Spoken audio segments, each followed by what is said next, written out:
மனசுக்குள்ள என்ன நினைச்சிருக்காருன்னா, நம்ம கிட்ட காண்பித்த உருவம் வேறு மாதிரி இருக்கு, இங்க நேர்ல பார்க்கும் பொழுது இருக்கிற உருவம் வேற மாதிரி இருக்கே அப்படின்னு மனசுக்குள்ள அவருக்கு தோணுன அடுத்த கணம் என்ன செஞ்சிருக்காங்க, சாமி உட்கார்ந்தவங்க எந்திரிச்சு உள்ள போயிட்டு திரும்ப வந்து உட்கார்ந்துருக்காங்க. திண்டுக்கல் சாமியோட உருவம் திருவுருவம் எப்படி மேனி இருந்தது, திருமேனி அதே போன்ற தோட்டத்துல உட்கார்ந்த உடனே அவர் வந்து நமஸ்காரம் பண்ணி சொன்னார் வார்த்தை, எந்த நான் பிறப்பால் கிறிஸ்துவன், இயேசுவை பார்த்ததில்லை, ஆனால் நீங்கள் தான் எனக்கு இயேசு கிறிஸ்து. சமாதிகள்ல வந்து எப்படின்னா காஸ்மிக் ஆரோ என்பது வெளியே இருந்து உள்வாங்கிக் கொள்ளக்கூடிய தன்மைங்கிறது இருக்கும். ஆனால் இந்த சமாதியில தான் நான் பார்க்கிறேன், உள்ளிருந்து ஆரோ வந்து வெளியே எலிவேட் ஆகிட்டே இருக்கு. பிராமணன் என்றால் யார் அப்படின்னு சாமி கேட்டுருக்காங்க. பிரம்மத்தை உணர்ந்தவன் தான் பிராமணன் இல்லையா? இப்போ பிரம்மத்தை உணர்ந்தது யாரு? அப்போ இவர் மைசூர் சாமி சொல்லிருக்காரு, சாமி தான் இங்கேயே சாப்பிடுங்கன்னு சொன்ன உடனே அன்றைக்கே பூணூலும் எடுத்துட்டாரு, குடுமையும் எடுத்துட்டு. நல்ல சாப்பாடு சாமி, எந்த ஒரு குறையும் இல்லை.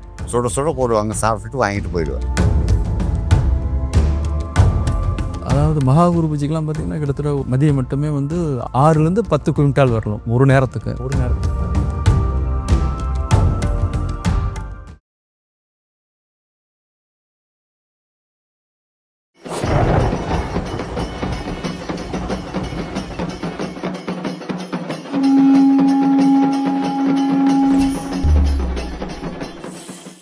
தாம்பரம் சத்குரு சச்சிதானந்தரை பற்றி ஒரு 4 வீடியோ போட்டிருந்தோம்.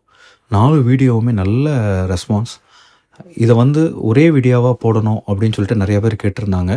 இதில் உள்ள முக்கியமான பகுதியை மட்டும் ஒரே வீடியோவாக நாங்கள் கவர் பண்ணி போட்டிருக்கோம். கண்டிப்பாக இந்த வீடியோ உங்களுக்கு ரொம்ப பிடிக்கும்னு நினைக்கிறேன். அது மட்டும் இல்லாமல் நிறைய பேர் வந்து இந்த மகானை பற்றி நிறைய விஷயங்கள் தெரிஞ்சுக்கணும், இவரை பற்றி இன்னும் நிறைய தகவல்கள் நீங்கள் சொல்லணும் அப்படின்னு சொல்லியிருக்காங்க. கண்டிப்பாக வரும் வாரங்களில் இவரை பற்றி அட்லீஸ்ட் மாதத்துக்கு ஒரு வீடியோவாவது பதிவிட நான் முயற்சி பண்ணுறேன். ஐயா வணக்கம். வணக்கம் ஐயா, நம்ம சித்தன் போக்கு சேனல்லேருந்து வந்திருக்கோம்.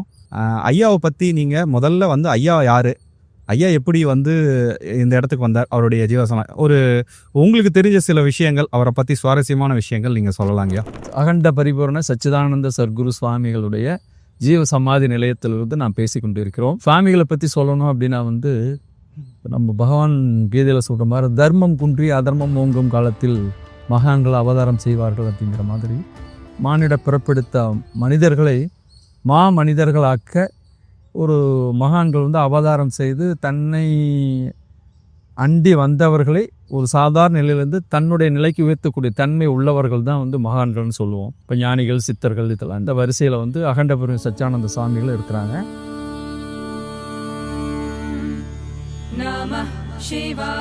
இவர்களை பற்றிய ஒரு வரலாற்று குறிப்பு அப்படிங்கிற ரீதியில் பார்த்தோம்னா 1935 இந்த வருடங்களில் சுவாமிகள் வந்து இப்போ அவங்களுடைய எந்த ஊரில் பிறந்தாங்க, எங்கே வளர்ந்தாங்கங்கிற விஷயங்கள் எதுவும் இல்லை.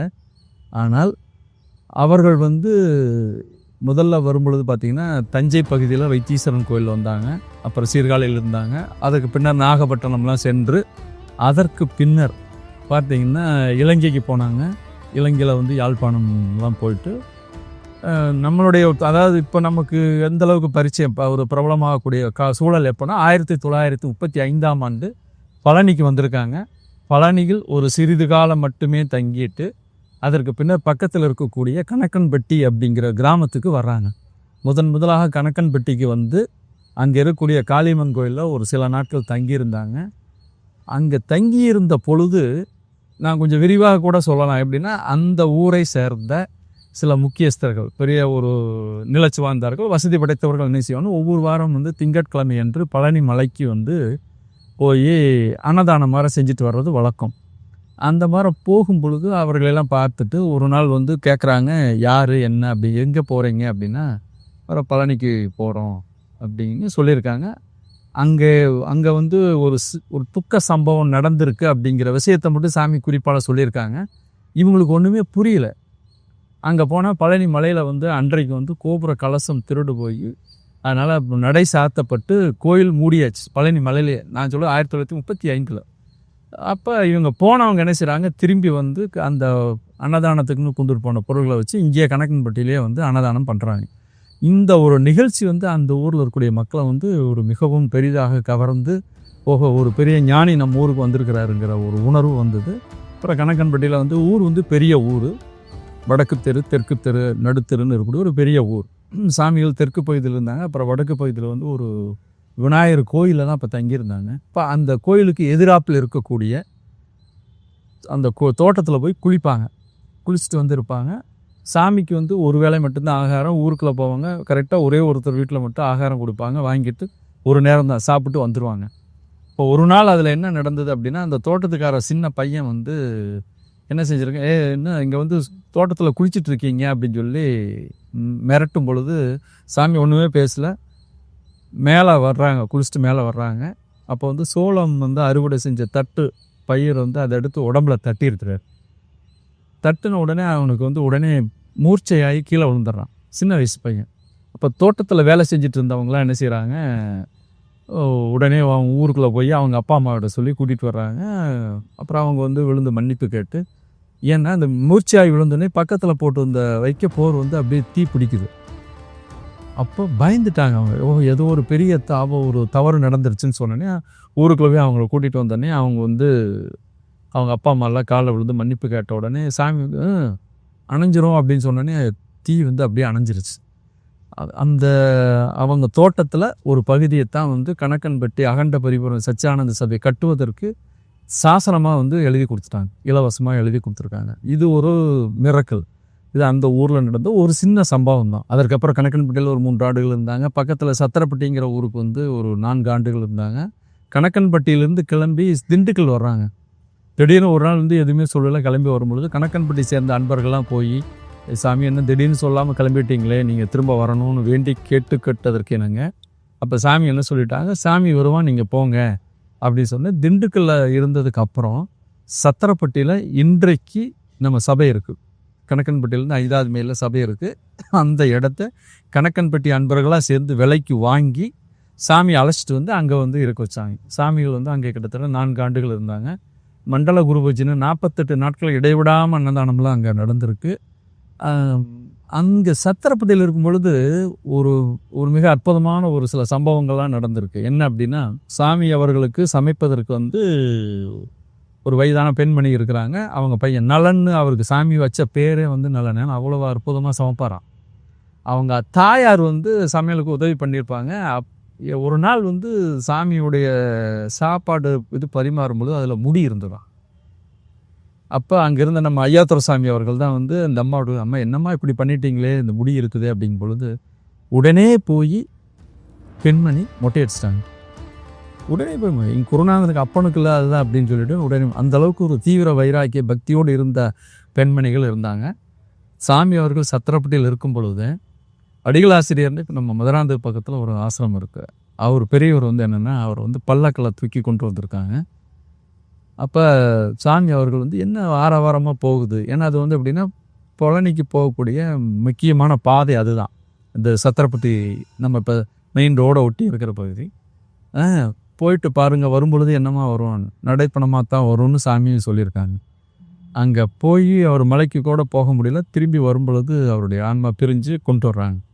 ஸோ இது போன்ற சில மிரக்கல்ஸ்லாம் நடந்திருக்கு. இது இல்லாமல் சத்திரப்பட்டி சபையில் இருக்கும் பொழுது வந்து நிறைய அன்பர்களுக்கு வந்து அற்புதங்களாக நிகழ்த்தி காமிச்சிருக்காங்க. இது அவங்களுடைய. அதற்கு பின்னர் திண்டுக்கல் இருந்தாங்க. திண்டுக்கல்லில் இருக்கும் பொழுது கவர்னர் வந்து ஆர்ச்சிட் பால் நே அப்படிங்கிறவர் வந்து 1945களில் பிரிட்டிஷ் அரசாங்கத்தில் ஆர்மியில் ஒரு பெரிய பொறுப்பில் இருந்தவரை இங்கே கவர்னராக போட்டிருந்தாங்க. அப்போ அவருடைய பிஏ டு த கவர்னர் அப்படிங்கிறவர் வந்து சம்பந்தம் பிள்ளைங்கிறவர் இருந்தார்.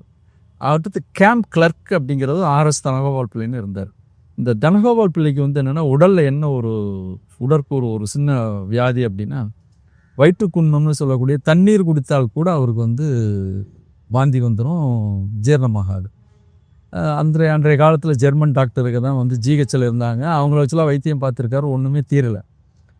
பிரிட்டிஷ் காலத்தில் பார்த்திங்கன்னா வெயில் காலத்தில் வந்து 1 வருடம் ஊட்டியிலையும் 1 வருடம் கொடைக்கானல்லையும் கேம்ப் இருக்கும். இங்கே சென்னையில் அவங்க இருக்க மாட்டாங்க. இப்போ ஊட்டி போகணுன்னா அதாவது கோயம்புத்தூர் வரலும் ட்ரெயினில் போயிட்டு அப்படியே ஊட்டி போவாங்க. இந்த பக்கம் கொடைக்கானல் அப்படிங்கும்பொழுது கொடரோடு வரையிலும் ட்ரெயினில் போயிட்டு அங்கேருந்து மேலே வந்து கொடைக்கானலுக்கு அவங்களுடைய கலெக்டருடைய அதாவது கவர்னருடைய ஃபைல்ஸ் எல்லாமே மூவ் ஆகும். இப்போ இந்த வேலையை கவனிக்கிறவர் வந்து ஆர்எஸ் தனகோபால் பிள்ளை தான். அப்போ அவர் என்ன செஞ்சுருக்கிறார் அப்படின்னா வந்து அவருடைய உறவினர் சுந்தரமன்கோ அப்படின்னு சொல்லி திண்டுக்கல் இருக்கு, அவர்கிட்ட பெரியவர்கிட்ட சொல்லியிருக்கேன் உறவினருங்கிற முறையில் அடுத்த முறை வரும்பொழுது நான் உயிரோடு இருப்பேனா என்னங்கிறது எனக்கு தெரியாது. காரணம் என்ன அப்படின்னா எனக்கு வந்து தீராத வயிற்று வலி, உயிர் போயிடும்னு நினைக்கிறேன்னு சொல்லியிருக்கிறாரு. அப்போ அவர் என்ன சொல்லியிருக்கிறாரு, அதாவது நீங்கள் வந்து வேண்டாம், இந்த வேலையை முடிச்சுட்டு போகும் பொழுது திண்டுக்கல்ல ஒரு மகான் இருக்கிறார், அந்த மகானை சந்திப்போம், நிச்சயமாக நமக்கு வந்து ஒரு விமோச்சனம் கிடைக்கும் அப்படின்னு சொல்லியிருக்காரு, நம்பிக்கையோடு இருங்க அப்படின்னு. அந்த வருடம் வந்து அவர் தனகோபால் பிள்ளை அந்த வேலையெல்லாம் முடிச்சுட்டு கவர்னரை அனுப்பிச்சிட்டு இவர் மட்டும் வந்திருக்காரு. வந்து பார்க்கும் பொழுது சாமிகள் வந்து அப்படி உட்காந்துருக்காங்க, எதுவுமே அதிகமாக பேச மாட்டாங்க, மௌனமாக தான் இருப்பாங்க. போனார் சாமி வந்து இவரை பார்த்த உடனே சாமி எந்திரிச்சு கிட்ட வந்திருக்காங்க. உடனே ஒரு இடுப்பில் துண்டை கட்டிக்கிட்டு சாஸ்தாங்கமாக நமஸ்காரம் பண்ணியிருக்கார், விழுந்து கும்பிட்டுருக்கார்.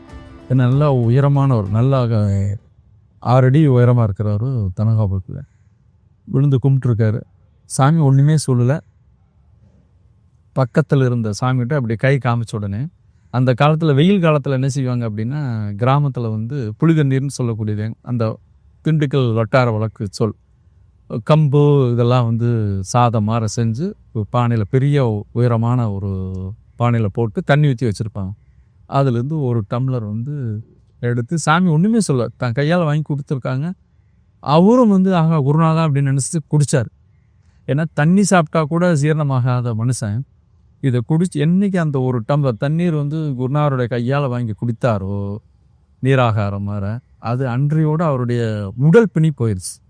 அப்போ அவர் என்ன நினைக்கிறார், தன்னுடைய உடல் பிணி நீங்கியது மட்டுமல்லாமல் உழப்பினி ஆத்மாவிற்கு ஈடவிட்டுறது சாமிகள் தான் அப்படிங்கிற முழு நம்பிக்கையோடு அவர் வந்து இருந்தார். இது வந்து சாமிகளுடைய இது. அப்புறம் சாமிகளுடைய ஒரு கடைசி ஒரு பகுதி அப்படின்னு பார்த்தீங்கன்னா திண்டுக்கல்ல சாமி இருக்கும் பொழுது சாமி வந்து கணக்கன்பட்டி சேர்ந்த அன்பர்கள்லாம் வந்து அடிக்கடி வருவாங்க, பார்ப்பாங்க, பேசிகிட்டு இருப்பாங்க. திண்டுக்கல்ல இருந்து திரும்ப சாமி வந்து தஞ்சாவூர் வர்றாங்க. தஞ்சாவூரில் வந்து தொட்டிங்கிற ஊரில் தங்கியிருக்காங்க. தொட்டிங்கிற ஊரில் தங்கி இருக்கும் பொழுது 1945 இந்த அகண்ட பரிபூர்ண சச்சிதானந்த சபை அப்படிங்கிறத சங்க பதிவாக பதிவு செய்யணும் அப்படின்னு திண்டுக்கல்லை தலைமையகமாக கொண்டு திண்டுக்கல் ஹெட் குவார்ட்டர்ஸ்னு கொடுத்து சாமியே கமிட்டி அமைக்கிறாங்க. சபாநாயகர் வந்து சாமி தான், சாமியாக பார்த்து அப்பாயின்ட் பண்ணக்கூடிய ஒரு கமிட்டியை ஃபார்ம் பண்ணுறாங்க. இந்த 45 நடந்த இன்னொரு முக்கியமான ஒரு சம்பவம், ஒன்று சங்கப்பதிவு, இன்னொன்று என்ன அப்படின்னு கேட்டிங்கன்னா சுவாமிகளுடைய திருவுருவம் வந்து நன்றாக நமக்கு வேணும் அப்படிங்கிறதுக்காக வேண்டி தனகோபால் பிள்ளை என்ன செய்கிறாருன்னா சென்னையில் இருந்து அவருடைய நண்பர் நவநீதம் செட்டியாருடைய நண்பர் இன்னொருத்தர் அவரோட சொன்னே அவங்க வந்து ஒரு கிறிஸ்துவ ஓவியரை வந்து அழைச்சிட்டு வர்றாங்க. அவர் ஓவியர் இல்லையா. அப்போ திண்டுக்கல்லில் சாமி இருக்கும் பொழுது எடுத்த புகைப்படம் அவருடைய திருவுருவத்தை கொடுத்துருக்காங்க. சாமி இப்படித்தான் இருப்பாங்க அப்படிங்கிறத கொடுத்துருக்காங்க. அப்போ ஓவியர் இல்லையா, ஓவியர் வந்து அந்த உருவத்தை பார்த்துட்டு சாமி இப்படித்தான் இருப்பாங்கிற கற்பனையில் வர்றாரு. தொட்டி சபையில் சாமி உட்காந்துருக்காங்க. அப்போ நேரில் பார்க்கும்பொழுது சரீரம் வந்து கொஞ்சம் வயதான தோற்றமாக தெரிஞ்சிருக்கு. அப்போ இவர் ஒரு மனசுக்குள்ளே என்ன நினச்சிருக்காருன்னா நம்மகிட்ட காண்பித்த உருவம் வேறு மாதிரி இருக்குது, இங்கே நேரில் பார்க்கும் பொழுது இருக்கிற உருவம் வேறு மாதிரி இருக்கே அப்படின்னு மனசுக்குள்ளே அவருக்கு தோணிருக்கு. தோணுன அடுத்த கணம் என்ன செஞ்சுருக்காங்க, சாமி உட்கார்ந்தவங்க எந்திரிச்சு உள்ளே போயிட்டு திரும்ப வந்து உட்கார்ந்துருக்காங்க.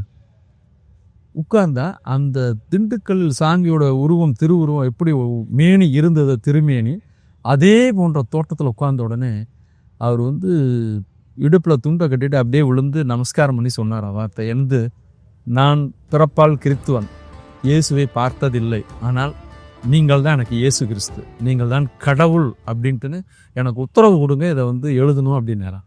சாமி ஒரே வார்த்தை, சாமி உத்தரவு கொடுத்துட்டா நீங்கள் எழுதலாம் அப்படின்னு எழுதிட்டு கடைசியாக கண்ணு திறக்கணும் இல்லையா. அப்போ கண்ணு திறக்கிறப்ப ஏன்னா அவர் சென்னையில் இருக்கார், எழுதி திரும்ப இங்கேருந்து போய் காண்பிக்கிறாங்க. உருவத்துக்கு கடைசியாக கண்ணு திறக்கிறதுக்கு உத்தரவு கொடுக்கணும் குருநாதா அப்படிங்கும் பொழுது அதாவது மகான்கள் பார்த்திங்கன்னா அதாவது கண்ணில் பார்க்கறது ஆமை மீன் பறவை போலன்னு சொல்லி வேதாந்தத்தில் சொல்லுவாங்க. அதாவது ஆமை வந்து முட்டையிடுவது வந்து கரையில் முட்டையிடும், ஆனால் கடலுக்குள்ளே இருக்கும். தன்னுடைய எண்ணத்தின் மூலமாக குஞ்சு பொரிக்கும். மீன் பார்த்தீங்கன்னா அதாவது முட்டை இட்டுகிட்டே இருக்கு, திரும்பி பார்க்கும் பொழுது குஞ்சு பொரிச்சு. இது போன்ற வந்து மகான்கள் வந்து திருவிழா கண் மூலமாக தீட்சை மூலமாக என்னாச்சுன்னா கண்ணால் வந்து அந்த வரைந்த உருவத்தை 1 மணி நேரத்துக்கு மேலே வந்து பார்த்துருக்காங்க. 1 மணி நேரமாக அதை பார்த்து அந்த திருவுருவம் ஆர்எஸ் தனபால் பிள்ளை அவர்களுடைய இல்லத்திற்குன்னு வரைந்த திருவுருவம் தான் தற்பொழுது இன்னைக்கு ஏன்னா சாமியோட கண் பார்வைப்பட்ட அருள் பெற்ற திருவுருவம் தான் இன்னைக்கு திருச்சமாதியில் நாம் அனைவரும் வணங்கி கொண்டு இருக்கக்கூடிய ஒரு திருவுருவம் அந்த திருவுருவம் தான்.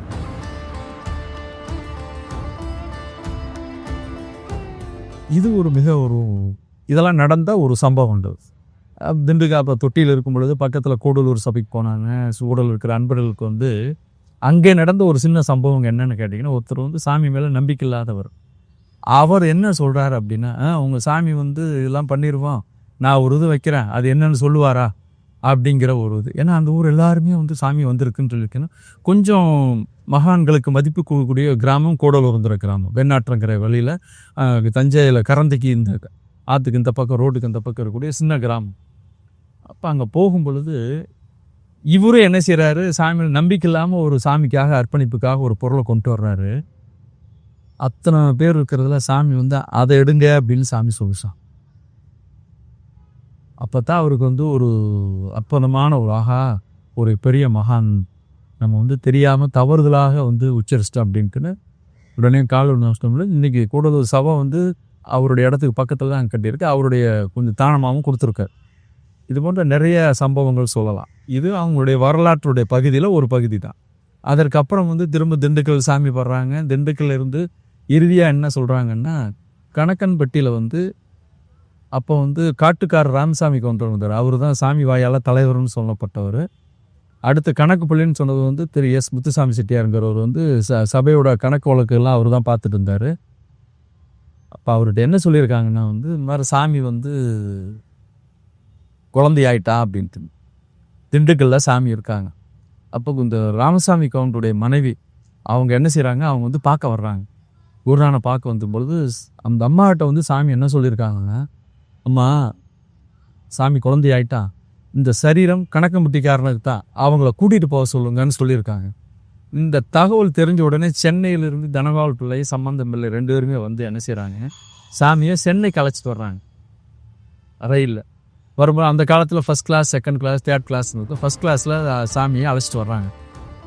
சாமி திண்டுக்கல் ஏறி படுத்தவங்க தாம்பரம் வரும்பொழுது தான் முழிச்சிருக்காங்க. எந்த ஊருன்னு பார்த்தோன்னே தாம்பரம்னு சொன்ன உடனே 3 தடவை சொன்னாங்களா, தான் பரம் தான் பரம் தான் பரம்னு 3 முறை உச்சரிச்சாங்களாம். அதற்கப்புறம் கவர்னருடைய கெஸ்ட் ஹவுஸில் போய் தங்க வச்சுருக்காங்க. ஆர்ட்ஸ்பால் நேவுடைய கெஸ்ட் ஹவுஸில் ஆர்ட்ஸ்பால் நே வந்து தரிசனம் பண்ணியிருக்காரு. ஆங்கிலத்தில் சரளமாக உரையாடி இருக்காங்க, பேசியிருக்காங்க. அதற்கு பின்னர் வந்து கூட இருந்த அணுக்க தொண்டராக இருந்தார் இல்லையா சம்பந்தம் பிள்ளை தனபால் பிள்ளைகிட்ட என்ன சொல்லியிருக்காங்கன்னா வந்து, ஒரு மகான்கள் சமாதி அடைந்தால் என்னென்ன முறையில் பண்ணணும், ஜீவ சமாதி அடையும் பொழுது எந்த மாதிரியான உள்ளே கட்டட அமைப்புகள் கட்டி இத்தனை அடுக்கு கட்டுங்கன்னு சொல்லி குறிப்பு சொன்னதை உடனே அவங்க குறிப்பை எழுதிட்டாங்க.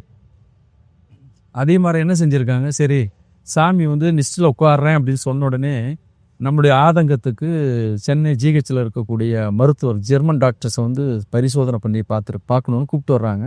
சாமி ஒத்துழைப்பு கொடுக்கல. எப்படி ஒத்துழைப்பு கொடுக்குன்னா, அவங்க வந்து வெளியே பார்க்கும் பொழுது பார்த்தீங்கன்னா பத்மாசனம் போட்டு உட்காந்துருக்காங்க, சுவாசம் உள்ளே ஓடிட்டுருக்கு. எதை வச்சு அவங்க வந்து சமாதிக்கு செய்கிறது. அப்போ டாக்டர்ஸ் என்ன சொல்லிட்டாங்க, உங்களுக்கு இந்திய ஞானிகள் மகான்கள் சித்த புருஷர்கள் என்ன அறிவுரை இன்ஸ்ட்ரக்ஷன் கொடுத்துருக்காங்களோ அதன்படி நீங்கள் செய்யுங்கன்னு சொன்னீங்க. இந்த மாதிரி எங்களுக்கு சொன்னது வந்து உட்கார்ந்த 3ஆவது நாள் சமாதி பண்ணணும்னு சொல்லி இந்த குறிப்பு கொடுத்துட்டாங்கன்னு சொல்லியாச்சு. அடுத்தது இப்போ சமாதி வைக்கணுமே, அன்றைக்கு வந்து நேர்மையாக வாழ்ந்த அதிகாரிகள் இவங்கெல்லாம் ரொம்ப ரொம்ப நேர்மையாக வாழ்ந்த அதிகாரிகள் என்ன செய்கிறாங்க, கடற்கரை ஓரமாக பட்டத்தார் சமாதி பக்கம் பார்க்கலாம்னு இடம் பார்க்குறாங்க. அடுத்து பாம்பன் சாமிகளோட இடத்துலையும் பார்க்குறாங்க. முதல் நாள் போயிடுச்சு. அப்போ கூட இவங்களோட வந்தவர் வந்து ஒரு பியூன் அதாவது அசிஸ்டன்ட் ஆஃபீஸ் அசிஸ்டன்ட் வந்து கூட ஆகும். ஏன்னா இவங்க பெரிய பொசிஷனில் இருக்கிறாங்க இல்லையா. அந்த காலத்தில் வண்டியில் வர்றதுங்கிறது காருங்கிறது அபூர்வம். அரசோட வண்டியில் தான் வந்திருக்காங்க. இடம் பார்க்கணும். முதல் நாள் போயிருக்காங்க. ஏன்னா கவர்னரோட உத்தரவு. அடுத்த நாள் வந்து வரும்பொழுது இவர் என்ன சொல்லியிருக்கிறாரு, ஏன் ஒரு சின்ன விண்ணப்பம் இருக்கார். என்னன்னு கேட்டும் பொழுது, என்னுடைய மனைவியினுடைய கனவில் எங்களுடைய இடத்துல யாரோ ஒரு மகான் சமாதி ஆவதை போலவும் ஒரு ஒளி வந்து ஐக்கியமாகிற மாதிரியும் அன்னதானம் நிறைய பேர் சாப்பிட்ற மாதிரியும் என் மனைவி கனவு கண்டா, எங்கள் இடத்த வந்து பாருங்க அப்படின்னு சொல்லி கேட்குறாரு. அப்போ கேட்கும் பொழுது சரி எங்கே இருக்குது அப்படின்னா தாம்பரம்னு சொல்லியிருக்காங்க. அப்போ இவங்களுக்குள்ள மனசில் சாமி ஏற்கனவே சொன்னாங்க இல்லையா, தாம்பரம்னு 3 தடவை சொன்னாங்களே, ஒருவேளை தாம்பரத்துக்கே வருவோமே அப்படின்னு சொல்லிட்டு வரும்பொழுது, இன்றைக்கு இருக்கக்கூடிய தாம்பரம் வேளச்சேரி ரோடு அன்னைக்கு இல்லை. ஒன்லி கேம்ப் ரோடு வரையில் மட்டும்தான் ஏர்ஃபோர்ஸ் கேம்ப் வந்து பிரிட்டிஷ்காரன் போட்ட ரோடு. அதற்கு கேம்ப் ரோடுக்கு அடுத்ததாக இருக்கிறதெல்லாம் அவ்வளோ வயல்வெளி தான், வயல். இன்றைக்கி பார்க்கக்கூடிய ரோடு வந்து வயலாக இருந்தது. இந்த ஆசிரமம் முழுக்க வயலாக இருந்தது. அப்போ இந்த இடத்த வந்து பார்க்குறாங்க. பார்த்துட்டு சரி குருநாதருடைய திருவிழா சம்மதம் இதுவாக தான் இருக்கும் அப்படின்னு முடிவு பண்ணிவிட்டு, இந்த இடத்துடைய உரிமையாளர் சாரதாம்மாள்னு பேர், கோவிந்த நாயக்கருடைய மனைவி சாரதாம்மாளுடைய நிலம் இது. இந்த இடத்த வந்து அவர் சொல்கிறார், நாங்கள் கிஃப்டடாக கொடுக்கணும், ஒரு பகுதி கிஃப்டடாக கொடுப்போம், தானமாக கொடுக்குறோம், இன்னொன்று வந்து நீங்கள் கொடுக்குறப்ப கொடுங்கங்கிறாங்க. அப்போ இந்த இடத்த பார்த்துட்டு தான் அதற்கு பின்னர் அதாவது இராணுவத்தினுடைய சிவில் டிவிஷன் இருக்கு இல்லையா, அவங்கக்கிட்ட இந்த டிராயிங்கை கொடுக்குறாங்க. அதை இப்படித்தான் அமைப்பு சமாதி அமைப்பு இருக்குன்னு சொன்னோன்னே, அந்த இராணுவ கட்டமைப்பு எப்படி இருக்குமோ அதே போல் தான் பழைய சமாதி நிலையம். உள்ளே இருந்த கட்டடம் வந்து கீழே பூமிக்கு கீழே வந்து உள்ள 3 லேயர் கட்டடங்கள் கட்டி 7 அடுக்குகளாக வச்சு சாமியை சமாதி பண்ணணும்னு சொல்லி சமாதி பண்ணது 1946ஆம் ஆண்டு 19ஆவது தேதி நவம்பர் மாதம் வந்து சாமி வந்து சமாதியானது. அப்போ இந்த செவ்வாய்க்கிழமை அன்னைக்கு சமாதியில் உட்காடுறாங்க. வியாழக்கிழமை இங்கே சமாதி பண்ணது. அரசு மரியாதையோட இராணுவ வாகனத்தில் தான் வந்து அங்கேருந்து சாமிகளோட திருமேனியை வந்து இங்கே கொண்டு வந்திருக்காங்க. கண் விழித்தபடி தான் இருந்திருக்கு. கண் வந்து தியானம் பண்ணும்பொழுது எப்படி கண் மேல் நோக்கி இருக்குதோ அது போன்றதே இருந்திருக்கு. கண் எமையும் மூடலை. மனசுக்குள்ளே வந்து என்னென்னா, அன்பர்களுக்கு வந்து கண் இப்படி இருக்கே அப்படிங்கிற ஒரு ஆதங்கம் இருந்தது. இந்த 3 நாட்களும் வந்து அரசினர் விருந்தினர் மாளிகையில் வந்து கெஸ்ட் ஹவுஸில் வந்து 3 நாள் இடைவிடாமல் அன்னதானம் நடந்தது. தனகால் பிள்ளையும் சம்பந்தம் பிள்ளையும் முழுக்கவும் அந்த செலவுகளை எடுத்துட்டு அவங்களே செஞ்சுருக்காங்க. திருவிக கல்யாண சுந்தரனர் கடைசியாக வந்து டிபிட் பண்ணும்பொழுது அவர் ஒரு பாடலை பாடித்தார். அது நம்ம சபையில் வந்து கடைசியாக இறுதியாக பாடக்கூடிய பாடல் வந்து திருவிக எழுதின பாடல் தான். இது போன்ற அப்போ சென்னையில் இருந்தவங்களாம் வந்து பெரிய பெரிய சரஸ்வதி அம்மையார்னு சொல்லிட்டு சென்னை பல்கலைக்கழகத்தில் தமிழ் துறையில் இருந்தவங்க இவங்கெல்லாம் வந்து பார்த்துருக்காங்க. பெரிய ஸ்காலர்ஸ், தமிழ் ஸ்காலர்ஸ்லாம் வந்து பார்த்துருக்காங்க. பார்த்துட்டு மகான்கள் என்ன சொன்னாங்களோ அது இப்படி செஞ்சுருங்கன்றது அவங்களுடைய எண்ணம். அதே போல் தான் திருச்சமாதியானது இங்கே செய்யப்பட்டது. இப்போ திருச்சமாதி செஞ்சப்பட்டு 3ஆவது நாள் வியாழக்கிழமை வந்து சமாதி அடைந்து 5ஆவது நாள் சமாதி செஞ்ச 3ஆவது நாள் என்னென்னா சனிக்கிழமை அன்று மாலை வந்து ஈசானியத்திலிருந்து ஒரு மிகப்பெரிய ஜோதி வந்து சமாதி வந்து 3 முறை வலம் வந்து உள்ளே போனதை வந்து பார்த்தவங்க அன்றைக்கு இருந்த ராதாகிருஷ்ண நாயுடு, ராஜிகள் பாக்கத்தை சேர்ந்த ராதாகிருஷ்ண நாயுடு, அந்த வகைராக்கள் குடும்பங்கள். ஏன்னா இது வந்து பழமையான ஊர். பக்கத்தில் இருக்க ராஜிகள் பாக்கம்ங்கிறது மிக பழமையான ஊர். ஏன்னா ராஜராஜ சோழன் காலத்தில் வந்து திருமலை நாயக்கர் மன்னன் காலத்தில் மானியமாகப்பட்ட கோயில் இங்கே இருக்குது, மாடம்பாக்கம் கோயில். அந்த பழைய குடும்பத்தை சேர்ந்தவங்க எல்லாருமே முழுக்க விவசாயம்தான். ரோடு கிடையாது, அவ்வளோ விவசாயம். திடீர்னு ஜோதி வந்துன்னு எல்லாருக்கும் ஒரு பயம் வரும் இல்லையா, என்னென்னா ஆஹா ஏதோ ஒரு மிகப்பெரிய ஒளி வெளிச்சம் வருதே அப்படின்ட்டு எல்லாரும் கிராமமே திரண்டு எல்லாம் வரும்பொழுது பார்த்தீங்கன்னா சமாதியை 3 முறை வலம் வந்து உள்ளே போனதை பார்த்த அன்பர்கள், அந்த ஒரு சில அன்பர்களை நானே பார்த்துருக்குறேன். திருச்சமாதியில் வைத்து எடுக்கப்பட்ட பொருளை இங்கே என்ன ஆரோ இருந்ததோ சிங்கப்பூரில் போய் சிங்கப்பூரில் இருக்கிற அன்பர் வந்து என்ன செஞ்சுருக்காருன்னா இதே பொருளை அதை வச்சு ஆரோவில் பார்க்கும் பொழுது இங்கே என்ன ஒளிவட்டம் இருந்ததோ அதே ஒளிவட்டம் கடல் தாண்டி இந்த பொருள் அங்கே போனதுக்கப்புறமும் இருந்ததை நம்ம வந்து பதிவுங்கன்னா செய்ய கடமைப்படுறாங்க. அப்போ மகான்கள் சமாதியில் இருக்கக்கூடிய இந்த எமிஷன்ஸுங்கிறது கண்டிப்பாக வந்து நம்ம வந்து உண்மை சத்தியம் அப்படிங்கிறதுக்கான பிரமாணம் இது. அடுத்தது இன்னொரு நிகழ்வு, ஏன்னா இது வந்து ஏட்டில் இல்லாத ஒரு நிகழ்வு என்ன அப்படின்னா, கான்ஸ்டன்டைன் அப்படிங்கிற ஒருத்தர் வெளிநாட்டுக்காரர் இங்கே வர்றார். அவர் வந்து திருவண்ணாமலைக்கு பார்த்துட்டு கூட வந்து ஒருத்தரோட ஆங்கிலத்தில் சரளமாக பேசும்போது அவர் நங்கநல்லூரை சேர்ந்த ஐயப்ப பக்தர் ஒருத்தர் என்ன செய்கிறார், இங்கே சமாதிகள் வந்து சென்னையில் இருக்கக்கூடிய சமாதிகளை பார்க்கணுங்கிறார். அப்போ அவர் சொல்கிறாரு என்னென்ன கேட்டும் பொழுது இந்த மாதிரி நெட்டில் பார்த்துட்டு இந்த மாதிரி ராஜிகள் பார்க்கணும், சச்சிதானந்த சாமிகளை பார்க்கணும் அப்படின்ட்டு வர்றாரு. அடியன் வந்து நான் இப்போ பெங்களூர் இதில் மலேசியாவில் ஒர்க் பண்ணிட்டு இருந்தேன். இங்கே அப்போ விடுமுறையில் வந்தப்போ இங்கே உட்காந்து என்னுடைய ஒர்க்கு கம்ப்யூட்டரில் பண்ணிட்டு இருக்கும்பொழுது அவர் வந்து என்கிட்ட ஆங்கிலம் யாராவது பேச தெரிந்தவர்கள் இருக்கிறீர்களாங்கிறார். ஐயா பேசலாம் வாங்க ஐயான்னு சொன்னேன்னு இவர் வர்றார். வரும்பொழுது எங்கிட்ட ஆங்கிலத்தில் உரையாடும் பொழுது மாற சமாதி பற்றி நான் வந்து நெட்டில் பார்த்தேன், தரிசனம் பண்ணணும். அப்போ அவர் வரும்பொழுது 4 மணிக்கு அப்போ பழைய கட்டடம், நீங்கள் தரிசனம் பண்ணலான்னு சொல்லியிருந்தேன். எங்கே சமாதி நிலையம் இருக்குன்னு கொண்டு போய் காமிச்சோம். அவர் என்ன சொன்னார், நான் இது முடிச்சுட்டு இன்னும் ரெண்டு சென்னை சுற்றி இருக்கக்கூடிய இன்னும் 2 நான் வந்து என்னோடய நெட்டில் பார்த்ததில் இருக்குது. அதை பார்த்துட்டு இரவு எனக்கு 9 மணிக்கு ஃப்ளைட்டு, நான் 6 மணிக்கு இங்கேருந்து கிளம்புனதான் 6 மணிக்கெலாம் ரிலீவ் ஆக முடியும்னு சொல்கிறார். ஓகே சரி அப்படின்னு சொன்னதுக்கப்புறம் அவர் என்ன செய்கிறாரு, சமாதியில் வந்து போய் உட்காந்து தியானம் பண்ணுறாரு. பொதுவாகவே ஒரு தியானமாகட்டும் எதுக்காக இருந்தாலும் மாத்திரை அளவுன்னு இருக்குது. அந்த அளவின் நேரத்தை தாண்டி இவர் வந்து ஃபுல்லாக சமாதி நிலைக்கு போயிடுறாரு. அந்த வெளிநாட்டுக்காரர் அவர் பேர் தான் பார்த்தீங்கன்னா ஒயிட்டு வெள்ளைக்காரர் வழிய உத்ராட்சம் இதெல்லாம் போட்டிருந்தார். முடிச்சுட்டு ஏன்னா யாரோ வர்றாங்க அப்படிங்கிற ஒரு உணர்வு தான் நமக்கு இருந்தது. அவர் முடிச்சுட்டு வர்றார். வந்துட்டு பின்னாடி என்கிட்ட ஒரு கேள்வி கேட்டார். என்ன கேட்டாருன்னா,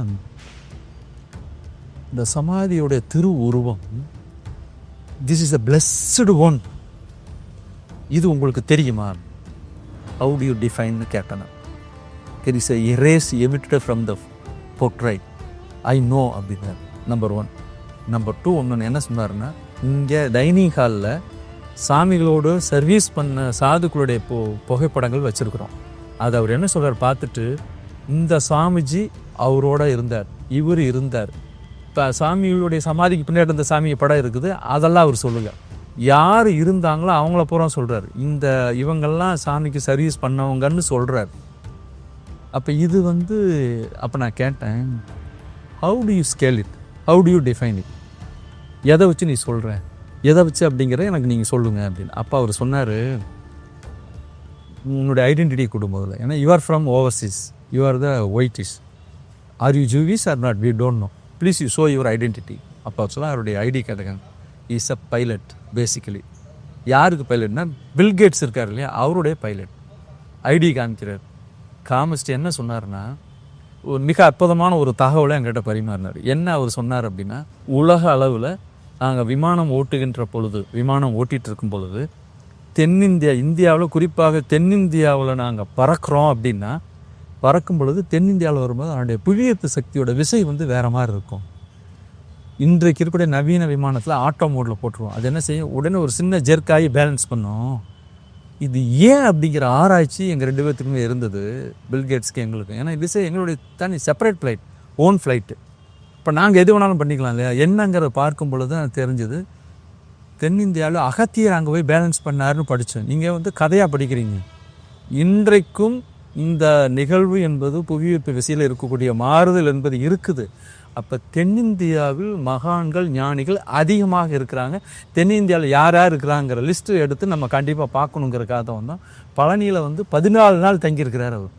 கணக்கன்படிக்கு போயிருக்கிறாங்க அவங்க. இதில் என்ன பியூட்டினா, அவருக்கு ஆங்கிலம் பேசுறதுக்கான ஆட்கள் யாரும் இல்லை. போய் அங்கே போனதுக்கப்புறம் தான் இந்த சாமிஜி ஏதோ ஒன்று இருக்குதுங்கிற தேடுதல் இருக்குது. இங்கே வந்த உடனே அவருக்கு வந்து ரொம்ப ஒரு ஈர்ப்புங்கிறது வந்துருச்சு.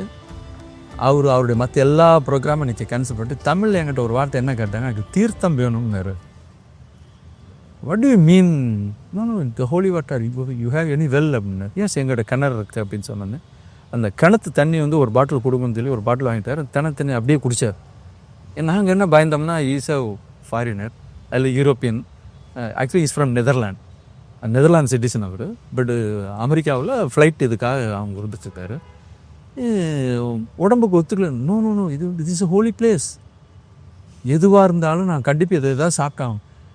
அதுக்கப்புறம் அவர் என்ன சொன்னார்னா, நான் உணவு சாப்பிட மாட்டேன் இரவில், எனக்கு பிளாக் டீ மட்டும் போட்டு கொடுங்க, இந்த தண்ணியில் வச்ச டீ எனக்கு போட்டு கொடுங்க அப்படிங்க. அன்றைக்கி இது ஏன்னா இப்போ நம்ம வந்து பொதுவாக நம்ம இன்றைய உலகத்தில் ஏதாவது ஒரு மிரக்கல், ஒரு வித்தியாசமானது இருந்தால் தான் நம்பக்கூடிய ஒரு காலகட்டத்தில் நாம் இருக்கிறோம். இப்போ இந்த சம்பவம் வந்து உண்மை சம்பவம். அவருக்கு சச்சிதானந்த சாமிகளோட நேரடியோடு இருந்த சாதுக்கள் யாருன்னு தெரியாது, அவங்க யார் என்னங்கிறது தெரியாது. எதை வச்சு அவர் சொல்கிறாரு, இது எந்த வருஷம் நடந்தது? கொரோனாவுக்கு முன்னாடி நடந்த சம்பவம். ஏன்னா அவர் வந்து பாபா நார்த்தில் வந்து பாபா குகையில் 13 நாள் தவம் பண்ணேன், இவர் பில்கேட்ஸும் அவர் நாங்கள் 2 பேருமே உள்ளே போய் தவம் பண்ணலாம் சொல்கிறார், எல்லாமே சொன்னார். அதுக்கு உண்டான எவிடன்ஸுக்கு ஃபோட்டோ காமிச்சார். அவர் வெப்சைட்டே வச்சு அதில் சாமிகளோட படத்தெல்லாம் வந்து அதில் போட்டிருக்கிறார். இது ஒரு ஏன்னா இந்த சாதுக்கள் இருந்த விஷயம் இப்போ நாங்கள் எங்கள் சச்சான சபை சார்ந்த அன்பர்களுக்கு தெரியும், இங்கே அந்த சாதுக்களோட இருந்தவங்களுக்கு தெரியும். இவங்கெல்லாம் வந்து நேரடியாக ஆமாம் இருந்தவங்களாம் சர்வீஸ் பண்ணாங்க தெரியும். இவர் எத்தனையோ மைல்களுக்கு அப்பால் இருந்து வந்தவர். இவங்க சரி எதை வச்சு சொல்கிறீங்க பொழுது அந்த சாமியோட ஆரோவுடைய அஃபெக்ட் வந்து இவங்களுடைய இந்த படத்தில் ரிஃப்ளெக்ட் ஆகுதுங்கிறாரு. அப்போ எதை வச்சு சொல்கிறாரு? There is some reason behind it இல்லைங்களா? இதுதான். இப்போ அதனால தான் என்ன சொல்கிறாங்கன்னா, மகான்கள் ஞானிகள் அப்படிங்கிறவங்க வந்து என்னென்னா, அதாவது பூதளம் பிறந்துன்போர், அதாவது வெளி உலகிற்கு வந்து பிச்சைக்காரனை போல இருப்பாங்க, வெளியே ராஜா மாதிரியும் தங்களை காமிச்சுக்குவாங்க, ஒன்றுமே இல்லாத சாதாரண நிலையில் கூட அவங்க வந்து தங்களை வந்து மாற்றிக்கொள்வார்கள். இதெல்லாம் மகான்களுடைய இலக்கணம்னு சொல்லுவாங்க. இந்த ஒரு நிலையில் தான் வந்து நம்ம சச்சிதானந்த சாமிகளுடைய ஒரு வரலாறு அப்படிங்கிறது. இதற்கு அப்புறம் பார்த்திங்கன்னா சாமிகளுடைய தத்துவம் ஃபிலாசபி அப்படிங்கிறது கேட்டிங்கன்னா நம்மளது வந்து சுத்த அத்வைதம்னு சொல்லக்கூடிய அத்வைத ஃபிலாசபி. அத்வைதம், சுத்த அத்வைதம், கேவல அத்வைதம், இதில் வந்து நீங்கள் ஆன்மீகத்தில் வந்து என்னுடைய பகுப்பாய்வுன்னு பார்த்திங்கன்னா நிறைய வித்தியாசங்கள் இருக்குது. இப்போ பார்த்திங்கன்னா அகம் பிரம்மாஸ்மி, நான் அதுவாக இருக்கிறேன், இரண்டற்ற நிலை ஒன்று தான், இதுதான் அத்வைத நிலை. அந்த அத்வைதத்திலேயே வந்து நானற்ற நிலைங்கிற ஒரு நிலையை வந்து சச்சிதானந்த சாமிகள் மிக எளிமையான பாடல் வடிவத்தில் நமக்கு நிறையா கொடுத்துருக்கு. சாமியோட தத்துவங்கள் வந்து சுத்த அத்வைதம்ங்கிற ஒரு தத்துவம். பொதுவாகவே இங்கே வந்து நம்ம சமாதியை வந்து யார் யாருக்கு என்னென்ன வேண்டுகின்றார்களோ அவரவர்களோட பக்குவத்திற்கு ஏற்ப ஒரு நல்ல ஒரு நிகழ்வுகளை நிகழ்த்தி கொடுக்கக்கூடிய மகான் வந்து சச்சிதானந்த சர்க்குரு சுவாமிகள். இதுதான் அவங்களுடைய பற்றியது. தனிப்பட்டு அதாவது ஒரு சிலருடைய வாழ்க்கையில் நடந்த சில சம்பவங்கள் அப்படிங்கிறதெல்லாம் கேட்டிங்கன்னா, சச்சிதானந்த சர்க்குரு சுவாமிகள் வந்து கணக்கன்பட்டிக்கு வருவதற்கு முன்னாடி மானூர் சாமிகள் என்ன செய்கிறாங்கன்னா, கணக்கம்பட்டிக்கு வந்து என்ன சொல்கிறாங்கன்னா, ஒரு பெரிய மகான் இந்த ஊருக்கு வரப்போகிறார், எல்லோரும் தயாராக இருங்க, ஜாக்கிரதையாக இருங்க, விழிப்போடு இருங்க, பெரிய ஞான வள்ளல் வர்றாருன்னு அந்த தெருவில் பூரா எல்லா இடத்துலையும் சொல்லிட்டு போனாராம் அந்த சாமிகள். மானூர் சாமிகளை பற்றி வரலாறு அப்படின்னு என்னென்னு கேட்டால், அவங்க சைவ வளர மரபில் கும்பகோணத்தை சார்ந்தவர். அவருடைய சொந்த மடம் பழனியில் இருக்குது. மடத்துக்கு மேலாளர், சொந்த மடம் மேலாளர் வந்தவர் ஒன் ஃபைன் டேன்னு அவர் வந்து ஒரு கண்ணாடியை பார்த்து தியானம் இது பண்ணவர். திடீர்னு என்ன செய்கிறார், பச்சை வெஸ்டி கட்டிட்டு கிளம்பிடுறாரு. பழனி பக்கத்தில் மானூரில் போய் இருக்கிறாரு. அங்கே போகிறவங்க கோதைமங்கலம்ங்கிற ஊரில் ஒரு ஓரத்தில் தான் அங்கே இருப்பார். அங்கங்கே பிச்சை வாங்கி சாப்பிடுவார். அவருடைய கதை அது வேறு கதை. சாமிகள் வந்து கணக்கன்பட்டி சச்சிதானந்த சாமி வருவதுக்கு முன்னாடி சொன்னார், சுவாமிகள் சத்திரப்பட்டியில் இருக்கின்ற பொழுது தரிசனம் பண்ண வர்றாரு. என்னென்னா, எனக்கு வந்து ஒரு முத்தி பேருங்கிறது வேணுமே, நான் பிச்சை கேட்டு வந்திருக்கிறேன் அப்படிங்கிறாரு. அப்போ தான் சாமிகள் சொல்கிறாரு, கண்டிப்பாக இருக்குது, நீங்கள் உங்கள் நிலையை மறந்துட்டீங்க, நீங்கள் போங்க அப்படின்னு சொல்லி நல்ல அருள்வாக்கு, நல்ல ஒரு ஆசீர்வாதம் பண்ணதுக்கப்புறம் தான் சாமி முன்னாடி வந்து தன்னுடைய முதுகு காமிக்காமல் போகணும்னு சொல்லிட்டு அப்படியே பின்பக்கமாக நடந்ததை நாங்கள் ஒரு வரலாற்றில் இப்போ அதை எழுதியிருக்கிறோம். இப்போ மானூர் சாமிகளுக்கு சச்சிதானந்த சபையோட இதில் ஒரு இடம்ங்கிறது உண்டு. அந்த மாதிரி இருந்த ஒரு சம்பவம் அது. ஏன்னா மானூர் சுவாமிகள் வந்து நான் பழனி போகும்போது அந்த ஜீவசமாதி போயிருக்கேன். அவருக்குமே வந்து அந்த அஷ்டமா சித்தி, நவகண்ட யோகம் இதெல்லாமே பண்ணியிருக்காரு. அது மட்டும் இல்லாமல் அங்கே ஒரு ஜப்பனீஸ் வந்து அங்கே வந்து ஒரு அன்னதான கூடத்துக்கு வந்து கொடுத்துருக்காரு. ஏன்னா அவரும் ஒரு பெரிய மகான் போல் இருக்குது. ஆனால் அவரை பற்றியான தகவல் எனக்கு கிடைக்கல. அப்போ எனக்கு அந்த கல்வெட்டை பார்த்தோன்னே தான் எனக்கு அந்த கல்வெட்டுங்கிறது அந்த வெளியில் ஒரு வெளியில் போயிருந்தாங்க. ஜப்பானில் இருக்கிற ஒருத்தர், ஜப்பான் பேர் அது, அவர் எப்படி இங்கே வந்து அன்னதானம் கொடுத்துருப்பாங்கன்னு தெரியல. அப்படிப்பட்ட ஒரு மகான் வந்து இவரை குருவாக நினச்சிக்கிட்டு இருக்காரு அப்படின்னா நம்மளுடைய ஒரு குரு எவ்வளோ ஒரு உயர்ந்த நிலைக்கு இருக்கணும். உண்மை, அதெல்லாம் உண்மை. ஏன்னா அவர் சாமிகளை பற்றி கணக்கன்பட்டிக்கு முதல்ல தெரிவித்தவர் மானூர் சாமிகள் தான். இன்னும் மானூர் சாமியோட பார்த்தீங்கன்னா என்னுடைய தாத்தா அம்மாவுடைய அப்பா வந்து அவரோட கூட இருந்தவர். சொல்வாராம், அந்த வீட்டில் அங்கே போயிட்டு அவள் உள்ளே வந்து அந்த காலத்தில் எப்படின்னா பானை ஒரு உரின்னு சொல்லுவாங்க, 3-4 அடுக்கு பானை இருக்குது, 4வது அடுக்கில் அவள் காசு வச்சுருக்கிறோம், 1,4 ரூபா வாங்கிட்டு வாம்பாரான். அங்கே போய் கேட்டேன், என்னங்க நீங்கள் காசு, சாமி சொல்கிறாரு கொடுமானா கொடுத்துருவாங்க.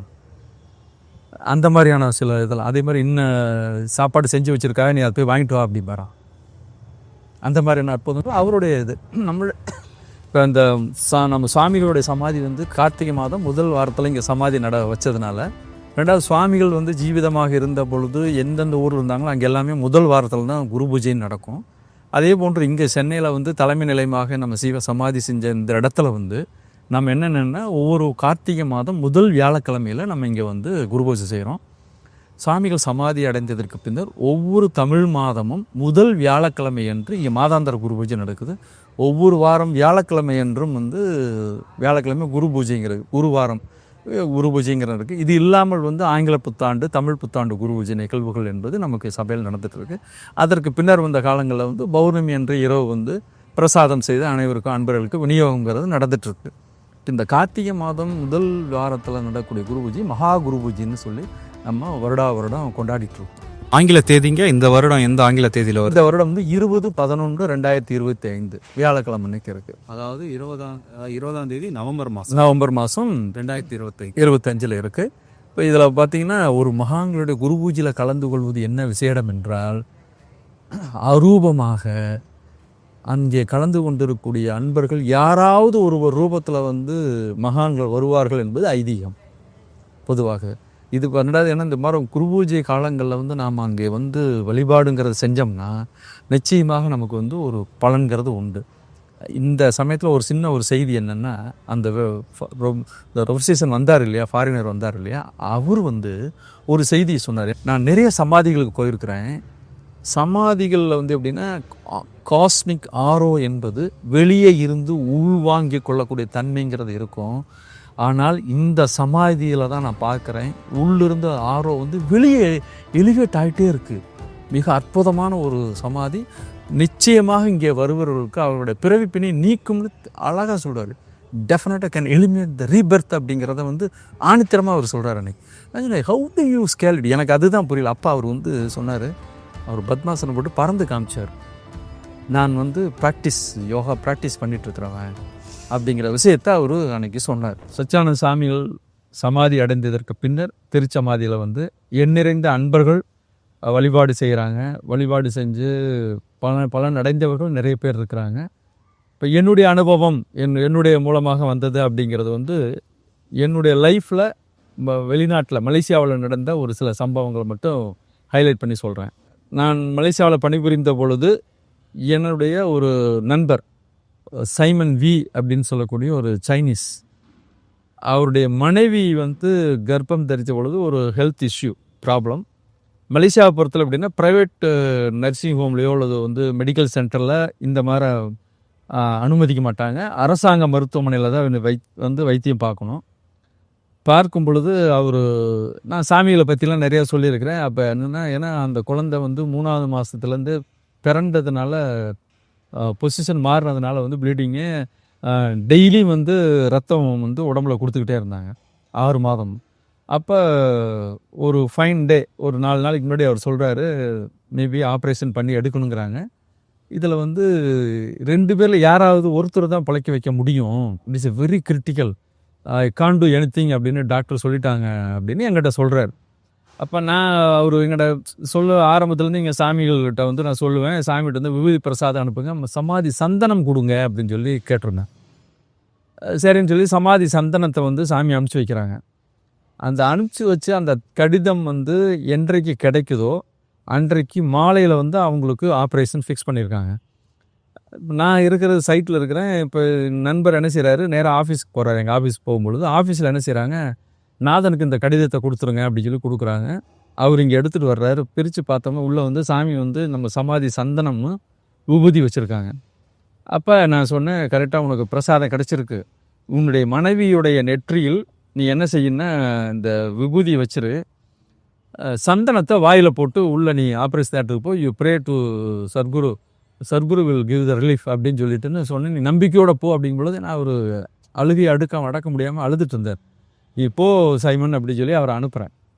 அங்கே வர்றாரு. கரெக்டாக ஆப்ரேஷன் தேட்டருக்கு அவருடைய மனைவியை தயார் பண்ணி ஸ்ட்ரக்சரில் கொண்டு வர்றாங்க. இவர் போன நெத்தியில் வச்ச உடனே அது வந்து ஒரு முஸ்லீம் நாடு. அதில் அந்த டீமில் ஒரு மலாய்க்காரர் இருக்கார் முஸ்லீம். இது என்ன வைக்கிறேன் அப்படின்னதுக்கு நான் அவங்க மலாய் மொழியில் அதாவது நான் எங்களுடைய சாமி கும்பிட்ட விபூதி பிரசாதம் அப்படின்னு சொன்னேன்னே அவர் ஒன்றும் எதிர்ப்பு தெரிவிக்கல. நாக்க நீட்ட சொல்லிவிட்டு சந்தனத்தை அள்ளி நிறையா போட்டார். அவங்களுக்கு என்னென்னா, இல்லை இப்போ நாம் வந்து அனஸ்தீசியா வேறு கொடுக்குற இது இருக்குது, நீ பாட்டுக்கு என்னமோ உள்ளே போடுறீங்கன்னு சொல்லி ஆர்கியூ பண்ணியிருக்காரு. இது எல்லாமே எங்களுடைய ஏன்னா நீ தான் சொல்லிட்டேன் 2 பேர் யாரோ ஒருத்தர் தான் பிழைப்பாங்கன்னு. This is my belief. Please you accept அப்படி சொன்னேன். அவர் மலாய்க்காரர் ஒத்துக்கிட்டார். இந்த சமாதி சந்தனம் உள்ளே போயிட்டு உள்ள ஆப்ரேஷன் தேட்டரில் இந்த அம்மாவை தூக்கி வைக்கிறாங்க. குழந்தை பொசிஷன் நார்மல் இதுக்கு மாறிடுச்சு. சுகப்பிரசவம், ஆப்ரேஷன் இல்லை, மெடிக்கல் மிராக்கிள் ஹிஸ்ட்ரி இன் மலேசியாவில் கூட கோலாலம்பூர் KLGHல. ரொம்ப ரொம்ப ஆச்சரியம், டாக்டர்ஸுக்கும் ஆச்சரியம்.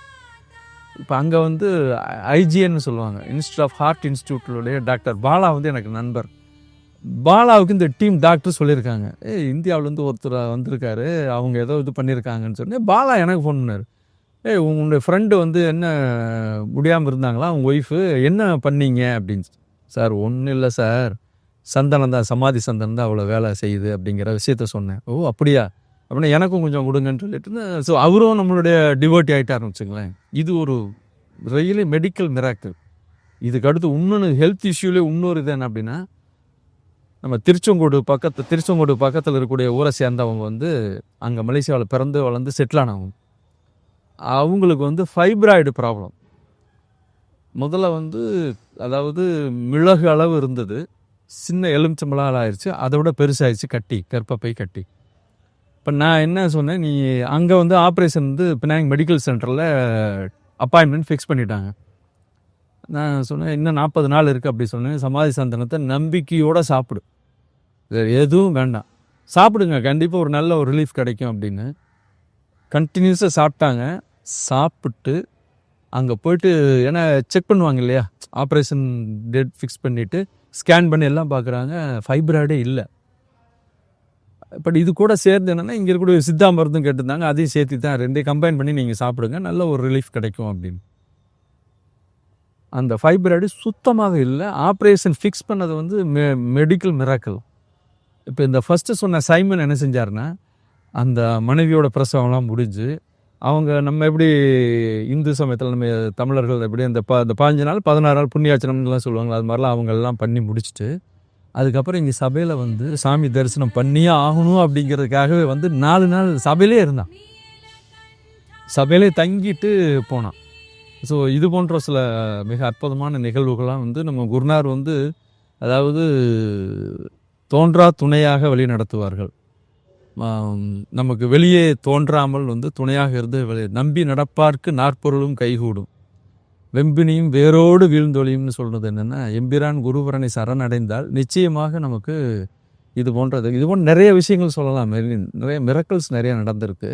இது போன்ற ஒரு பெரிய மகான்கள், சித்தர்கள், ஞானிகளுடைய ஒரு இடத்த நம்ம கெட்டியாக பிடிச்சிட்டோம்னா நிச்சயமாக நமக்கு வீடு பேறு என்பது உண்டு. ஏன்னா இப்போ எதற்காக ஞானிகளை வழிபடணும், ஏன் இது போன்ற மகான்களை நம்ம வந்து வழிபடணும்னா, முன்னை பிறவியின் பேற்றை உணர்விப்பார்கள். இந்த பிறவியோட கர்மாவை விடுவிக்கக்கூடிய ஒரே ஒரு இது யாருன்னா மகான்கள் தான். எதற்காக விடுபாடாக இருக்கணும், ஏன்னா வினை போகமே ஒரு தேகம் கண்டால் வினைதான் ஒளிந்தால் சொல்லியிருக்காங்க. நம்ம இந்த தேகம் வந்ததுனே தந்தை வினை, தாயின் வினை, இந்த ஜீவன் செய்த வினையின் காரணமாக தேகத்தை எடுத்து வந்துட்டோம். இதில் மீண்டும் மீண்டும் ஆகாமியம், சஞ்சிதம், பிராரத்துவம், கர்மம்னு சொல்லி மீண்டும் மீண்டும் அனுபவிச்சுக்கிட்டு தானே இருக்கிறோம். என்றைக்கு விடுபாடுங்கிறது நமக்கு வேணும் அப்படின்னா மகான்களை சரணடைந்தால் நிச்சயமே வீட்டு நெறி என்பது எந்த விதமான சந்தேகம் இல்லை. அப்படிங்கிறதுக்கு வந்து உதாரணம் வந்து மகான்கள். நம்ம சச்சிதானந்த சர்க்குரு சுவாமிகள் அவர்களை நேரில் தரிசித்த நிறைய எண்ணறிந்த குடும்பங்கள் வந்து மிகவும் அற்புதமான பெரிய ஒரு நிலையில இருந்திருக்கிறாங்க. அதில் கணக்கன்பட்டி சேர்ந்த ஒரு குடும்பத்தை பற்றி நான் சொல்வதற்கு பிரியப்படுறேன். சச்சிதானந்த சுவாமிகள் வந்து சத்திரப்பட்டியில் இருக்கும் பொழுது கணக்கன்பட்டியில் குழந்தைகள் செட்டியாருங்கிற அவங்களுடைய குடும்பத்தை சேர்ந்தவங்க சபையில் ஈடுபாடோடு இருக்கிறாங்க. சுப்புலட்சுமி அம்மா அப்படிங்கிறவங்க வந்து அப்போ திருமணம் ஆகலை, சின்ன வயசு. சாமி பார்க்குறதுக்கு சத்திரப்பட்டிக்கு வீட்டிலேருந்து வரும்போது எல்லாம் அப்போலாம் மாட்டு வண்டி கட்டிட்டு தான் வருவாங்க. வந்து ஒவ்வொரு வியாழக்கிழமையிலேயே அங்கே வந்து பூஜை நடக்கும். ஒவ்வொரு மாதாந்திர தமிழ் முதல் வியாழக்கிழமையில் வந்து மாத குரு பூஜையில் கலந்துக்கிட்டு அதுக்கப்புறம் கணக்கம்பட்டி வருவாங்க. அப்போது ஒரு நாள் என்ன செஞ்சுருக்காங்க அப்படின்னா வந்து அவங்கள கூப்பிட்ருக்காங்க, சாமி கூப்பிட்டு பொறி கொடுத்துருக்காங்க. அப்போ பொறி பிரசாதம் கொடுத்துங்க. இந்த அம்மா வந்து தன்னுடைய பாபாவோட தாவணி தானே போட்டுக்கோங்க, தாவணியில் முடிஞ்சு ஒரு சின்ன பொருள் கூட வீணாகாமல் அவ்வளோ தானே சாப்பிட்டு கணக்கம்பட்டிக்கு வந்திருக்காங்க. இப்போ அந்த பொண்ணுக்கு மாப்பிள்ளை திண்டுக்கல்லேருந்து வந்திருக்காங்க. அப்பா வந்து கேட்டிருக்காரு, சாமிகிட்ட உத்தரவு கேட்டிருக்காரு, சார் கொடுக்கலான்னு. அப்போ இந்த சுப்புலட்சுமி அம்மா குடும்பம் வந்து கொஞ்சம் வசதியான குடும்பம். ஆனால் மாப்பிள்ளை வந்திருந்த திண்டுக்கல்லேருந்து வந்த குடும்பம் வந்து வல்லம்பட்டி குடும்பம் வந்து கொஞ்சம் வசதி குறைவான குடும்பம். ஆனால் குருநாதருடைய திருவுளம் என்ன சொல்லிட்டாங்க, கொடுங்க நிச்சயமாக பெரிய நிலைக்கு வருவாங்க அப்படிங்கிறதுல தான் வந்து அந்த குடும்பத்தில் இவங்களை திருமணம் பண்ணி கொடுத்து எஸ்கேடி குரூப் இன்றைக்கி மிகப்பெரிய ஒரு உலகளாவிய பெரிய நிறுவனங்களாக இருக்குது. திருப்பூரில் வந்து ஏஞ்சல் குரூப், ஏஞ்சல் காலேஜ் இதெல்லாம் பண்ணவர் சச்சிதானந்தம் குரு அவருடைய அந்த அம்மாவுடைய கடைசி பையன் தான் வந்து பெரிய அளவில் தொழில் நிறுவனத்தில் இருக்காங்க. அவங்க எல்லாரும் வாரிசுகள் எல்லாமே மிகப்பெரிய அளவு நல்லா வசதியாக இருக்கிறாங்க. இது போன்ற குருநாதருடைய அனுக்கிரகம், அவருடைய கடைக்கன் பார்வை, அவருடைய அனுக்கிரகம் கிடைத்த குடும்பங்கள் வந்து எண்ணிறைந்த குடும்பங்கள் வந்து மிகவும் நல்ல நிலைமையில் இருக்காங்க. அதே போல் தான் திருச்சியில் பிஜி நாயுடு குடும்பம்லாம் பார்த்திங்கன்னா, சச்சிதானந்த சாமிகள் வந்து கணக்கன்பதிக்கு வருவதற்கு முன்னாடி திருவானைக்கோயிலில் வந்தப்போ சாமியை பார்த்தவங்க, பார்த்துட்டு சாமியோட ஈர்ப்பாடு பண்ணி தன்னுடைய வீட்டுக்கு அழைச்சிட்டு போய் சாமிக்கு வந்து ஆகாரம்லாம் கொடுத்துருக்குறார். அதனுடைய நட்பு என்னென்னா, அதற்கு பின்னர் திண்டுக்கல்லில் 2ஆம் உலகப் போர் சமயத்தில் திண்டுக்கல்லில் சாமி இருந்தப்போ வந்து சத்திரப்பட்டியில் இருந்தப்போ வந்திருக்காங்க, கணக்கம்பட்டிக்கு வந்திருக்கிறாரு. திண்டுக்கல் இருந்தப்போ இப்போ திண்டுக்கல் சபை இருக்கிற பக்கத்தில் இடமே வாங்கி போட்டார். ஏன்னா உலக போர் நடந்ததுன்னா நம்ம குடும்பத்தை திருச்சி வந்து இங்கே ஷிஃப்ட் பண்ணலாம் அப்படிங்கிற அளவுக்கு சாமி மேலே அதீத நம்பிக்கை இருந்தவர். அங்கே திண்டுக்கல் இருக்கும் பொழுது தான் என்னென்னா, சாமி வந்து தன்னுடைய வாக்கால், ஏன்னா அவங்க வந்து விவசாய குடும்பம், பெரிய விவசாய குடும்பம். அவங்க ஊர் இலுப்பூர், புதுக்கோட்டை மாவட்டத்தில். ஆனால் வந்து சமயபுரம் பக்கத்தில் 10-30 ஏக்கர் பக்கம் பெரிய அளவில் விவசாயம் எடுத்திருந்த குடும்பம். சாமியோட திருவாக்கால் ₹1 ஓட்ட காசு அந்த காலத்தில் எடுத்து கொடுத்து முட்டாய் கடை வைங்கன்னு சாமியோட வாக்கில் சொன்னது இன்றைக்கு 100 ஆண்டுகளை கடந்து பிஜி நாயுடு குழுமம்ங்கிறது மிகவும் நல்லா சிறப்பாக இருந்துகிட்ருக்கு. இன்றைக்கு சச்சிதானந்த சபை தலைமை சபையில் தினசரி அன்னதானத்திற்கு வேண்டிய அரிசி, பருப்பு, மளிகை சாமான் முழுவதும் அவர் வந்து கொடுக்குறாரு. அந்த அளவுக்கு வந்து குருநாதர் வந்து அவர்களை நல்லபடியாக வச்சு நல்ல நிலைமையில் இருந்துகிட்ருக்குறாங்க. இது போன்ற எண்ணிறைந்த செயல்களை நம்ம வந்து சொல்லிகிட்டு இருக்கலாம். இதெல்லாம் வந்து சாமிகளுடைய ஒரு மிகப்பெரிய மகத்துவம். ஏன்னா சாமி இருக்கும் பொழுது வந்து அவர் கோவிந்தராஜு நாயுடுங்கிறவர் தான் வந்து அதில் கமிட்டியில் கூட போட்டிருக்காங்க. சாமியோட ரொம்ப நெருக்கிய அந்தித்தியமாக இருந்த ஒரு குடும்பம். இது போன்ற ஒரு நிறைய அன்பர்களுடைய செய்திகளை, பழைய செய்திகளை நம்ம சொல்லலாம். இதில் சாமிகளுடைய ஒரு அற்புதத்தில் வந்து பார்த்திங்கன்னா, இங்கே சமாதி ஒன்றில் மைசூர் சாமிகளுடைய பற்றி ஒரு சில செய்திகளை பார்ப்போம். கர்நாடக மாநிலத்தில் மைசூர் அப்படிங்கிற ஊர்லேருந்து வந்தவர் தான் அவர் அந்தனர். அவருடைய குல குருவாக இருக்கிறவங்க வந்து சிருங்கேரி பீடம். அவருக்கு வந்து ஆத்ம ஞானம் அடையணுங்கிற வேட்கை, தீவிர வேட்கை. ஏன்னா வேதம் படித்ததுனால அவருக்கு வந்து தான் வந்து ஒரு ஆத்ம ஞானத்தை போதிக்கக்கூடிய ஞான குரு வேணும் அப்படிங்கிறதுக்காக சிருங்கேரி பீடத்தில் போய் கேட்குறாரு. சிருங்கேரி பீடத்தில் கேட்கும் பொழுது சிருங்கேரி சுவாமிகள் என்ன சொல்லிட்டாங்க அப்படின்னா, வந்து மகாசாமிகளாக பிறந்தவர், நாங்கள் வந்து கர்மகாண்டிகள். எப்படின்னா இந்த மடத்திற்கு உண்டான சம்பிரதாயத்தின்படி எங்களுக்குன்னு விதிக்கப்பட்ட விதியைத்தான் நாங்கள் வந்து ஃபாலோ பண்ணிட்டு திறமொழிய, உனக்கு வந்து ஞானத்தை போதிக்கக்கூடிய, ஞானத்தை ஊட்டுவிக்கக்கூடிய குரு வேணும் அப்படின்னா தமிழகத்துக்கு போங்கன்னு சொல்லிடுறாரு. அப்போ ஒரு சாதாரண குடும்பம் தான், பெரிய வசதியான குடும்பம் கிடையாது. அப்போ என்ன செய்கிறாரு, அங்கேருந்து கிளம்பி திருவண்ணாமலை வர்றாரு. ஏன்னா அருணாச்சலம் ஒரு பெரிய ஊராச்சு அப்படின்ட்டு திருவண்ணாமலைக்கு வந்து ரமண மகரிஷியை பார்க்குறாரு. அவருக்கு அதில் ஒரு பிடிப்பு வரல. அதற்கு பின்னர் என்ன செய்கிறாரு, சர்வைகள்னு ஒன்று இருக்கு இல்லையா நமக்கு வந்து, ஏன்னா இப்போது ஏதோ ஒரு உணவு இருக்க இடம் வேணுமே அப்படின்னு வரும்பொழுது திருவையாறு போகிறாரு. திருவையாறில் இருக்கும் பொழுது ஒரு பிராமணால் கஃபேன்னு அந்த காலத்தில் சொல்லுவாங்க, ஒரு பிராமண் ஹோட்டலில் வந்து இருந்துகிட்டு இருக்கும் பொழுது அந்த கடைக்கு பக்கத்தில் வெளியே பார்த்தீங்கன்னா ஒரு சின்ன பெட்டி கடை இருக்குது. அந்த பெட்டி கடையில் குருநாதருடைய திருவுருவம் அங்கே இருக்குது. இவர் அந்த பக்கம் போகும்போது, ஏன்னா இவருக்கு சரியாக தமிழ் சரியாக வராது, கன்னடம் கலந்து பேசுவார். இது என்ன, எந்த சாமி அப்படின்னு கேட்கும் பொழுது வேறு சச்சிதானந்த சாமிகள் எங்கே இருக்குது அப்படின்னா திண்டுக்கல்ல இருக்குதுன்னு சொல்லியிருக்காங்க. அப்போ அந்த உணவகத்துக்கு சாப்பிட வந்து ராமசாமி பிள்ளைங்கிறவர், அவங்களோட நண்பர்கள் 2 பேர் வந்து பேசும்பொழுது கேட்டிருக்காரு, இந்த சாமிகிட்ட போனால் ஞானம் கிடைக்குமா அப்படின்னு. கண்டிப்பாக கிடைக்கும்னு அவங்க சொல்லியிருக்காங்க. எப்படி போகணும் எப்படின்னு, அப்போ ரயில் மார்க்கம் தஞ்சாவூர்லேருந்து நேராக திண்டுக்கல்ல போய் இறங்குங்க, திண்டுக்கல்ல பென்சன தெருவில் சாமி இருக்கிறாங்க, நீங்கள் அங்கே போய் பார்க்கலான்னு சொன்னோன்னே அந்த குறிப்பை எடுத்துக்கிட்டு இவர் சாமியை பார்க்க வர்றாரு. பஞ்சாயத்து வச்சுக்கிட்டு இருக்கார், குடுமி இருக்குது, கூணூல் இருக்குது.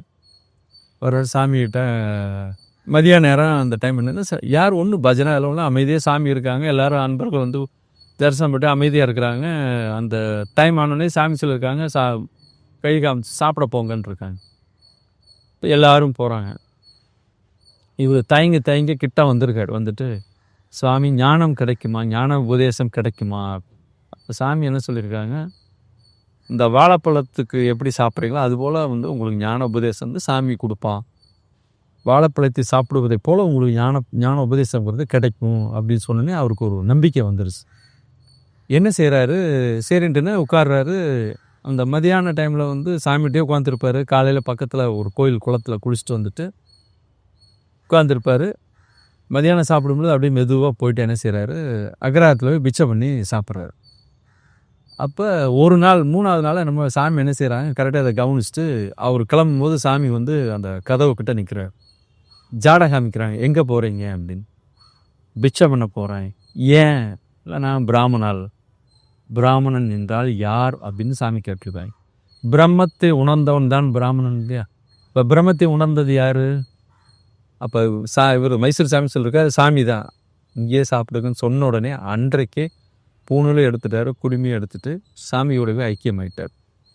இறுதியாக சமாதியாகிற வரையிலும் கூடவே இருந்தார் அவர், மைசூர் சாமிகள்ங்கிறவர். இது மிகப்பெரிய ஒரு செயல். மைசூர் சாமியுடைய ஒரு வரலாறுன்னு பார்த்தீங்கன்னா, அதே மாதிரி முத்துசாமி சாமி ஆகட்டும், மற்றவங்க எல்லாருமே சாமி கூடவே இருந்தவங்க தான். ஐயா, நீங்கள் இப்போ சொல்லும்போது ஒரு ராஜ பரம்பரையை சேர்ந்த ஒருத்தர் வந்து சன்னியாசியாக போனார் அப்படின்னா அவ்வளோ சீக்கிரத்தில் வந்து விடமாட்டாங்க. ஏன்னா ஒரு ராஜ பரம்பரை அப்படிங்கும்போது அவ்வளோ சொத்து இருக்கும், அந்த பதவி, அவங்களுக்குன்னு நிறைய கமிட்மெண்ட்ஸ்லாம் இருக்கும். நான் நிறைய இதை கேள்விப்பட்டிருக்கேன். ராஜாவாக இருந்து இல்லை ஒரு பெரிய கோடீஸ்வரர்லாம் வந்து சன்னியாசி ஆகிடுறாங்க அப்படின்னு சொல்லிட்டு இந்த ஜீவசமாதி பயணத்தில் வந்து நிறைய பேர் கேள்விப்பட்டிருக்கேன். இவங்கெல்லாம் வந்து பெரிய ஜமீன்தார் பரம்பரை அப்படின்னு சொல்லிட்டு அப்படிலாம் கேள்விப்பட்டிருக்கேன். ஒரு நொடியில் வந்து அவங்களுடைய மாற்றம் எப்படி ஏற்படுது? இது ஏன் ஒரு சாதாரண மனிதனுக்கு ஏற்பட மாட்டேங்குது?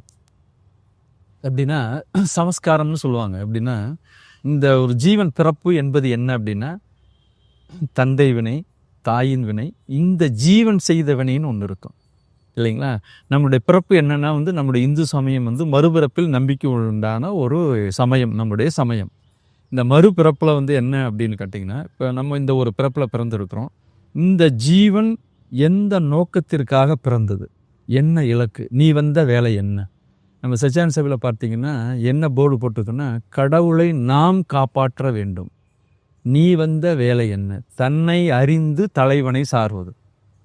அப்போ இந்த பிறப்பு எடுத்ததற்கான நோக்கம் என்பது எல்லா உயிரினங்களைப் போலவும் பிறந்து வளர்ந்து மடிந்து போவதற்காக அல்ல, ஏதோ ஒரு நோக்கத்திற்காக படைக்கப்பட்டதான் நம்முடைய பிறப்பு. இதுதான் வந்து பார்த்திங்கன்னா நம்மளுடைய நாகரிகம் ஏன் தொன்மை அப்படிங்கிறதுக்காக நம்ம சொல்கிறோம் அப்படின்னு கேட்டிங்கன்னா, மற்ற நான் வந்து வெளிநாட்டில் மற்ற நிறைய சமயத்தவரோடு பழகிய அனுபவத்தின் அடிப்படையில் நான் சொல்கிறேன். இஸ்லாம் ஆகட்டும், கிறித்துவம் ஆகட்டும், ஜெருசலேமில் பிறந்தவர்கிட்டவே நான் பழகியிருக்கிறேன், மெக்காவில் இருந்த நண்பர்கிட்ட பழகியிருக்கிறேன். அவர்களுடைய மதம் சார்ந்த நம்பிக்கைகள் என்ன அப்படிங்கிறது நம்மளுடைய இந்து சமயம் அதில் எவ்வாறு மேம்பட்டது அப்படிங்கிறதுக்கும் என்னால் வந்து தெளிவாகவே சொல்ல முடியும். அப்போ இந்த ஜீவன் வந்து ஒரு ஜீவன் வந்து அந்த தேடுதல் என்பது எப்படி இருக்குன்னு சொல்லுவாங்கன்னா, ஒருத்தனுக்கு தலையில் தீ பிடிச்சதுன்னா நீரை நோக்கி எவ்வளோ வேகமாக ஓடுவானோ அது போன்ற உணர்வு அவர்களுக்குள்ள கனன்று கொண்டே இருக்கும். அதனால அது என்னென்னா, உதாரணத்துக்கு பட்டணத்தார் அப்படின்னா, அரசனுக்கே கடன் கொடுக்கக்கூடிய அளவுக்கு வசதியாக இருந்த பட்டணத்தடிகள் ஒரு ஃப்ராக்ஷன் ஆஃப் செகண்டில் வந்து எல்லாத்தையும் விட்டு போயிட்டு காதற்ற ஊசியும் வராதுகான்னு கடை வலிக்கு முடிஞ்சுது. அப்போ அந்த விடுபாடு என்பது வருவது வந்து இதனால் அப்படிங்கிறது இல்லை, அந்த கணம் வந்து எப்படின்னா என்ன சொல்லுவாங்கன்னா, குடியின் கூலியாளின் இயல்படைவர் அப்படின்னு மகாராஜ துறவில் ஒரு பாட்டு வரும். எப்படின்னா, நீங்கள் நமக்கு தோட்ட வேலைக்கோ நம்ம வேலைக்கு வந்து ஒரு கூலியாளை வச்சுருந்தோம்னா அந்த பொழுது எப்போ சாயும், எப்போ அந்த டைம் ஆகும், நம்ம போகணும்னு இருக்குது இல்லையா? அதுபோல தான் இந்த ஜீவன் வந்த நேரம் வரையிலும் காத்துட்ருக்கும் உயிரோடு. அதற்கப்புறம் வந்து விடுபாடுன்னு வரும். அதே போல் இந்த சரீர பந்தம்ங்கிறது என்ன அப்படின்னா, நமக்கு இந்த உலகில் வாழ்க்கையில் இவ்வளவு நாள் தான் நமக்கு பந்தம் அப்படிங்கிற அந்த காலகட்டம் வர்ற வரையிலும் தான் இருக்குது. அதுக்கப்புறம் வந்து சன்னியாச நிலைக்குங்கிறது போயிடும்.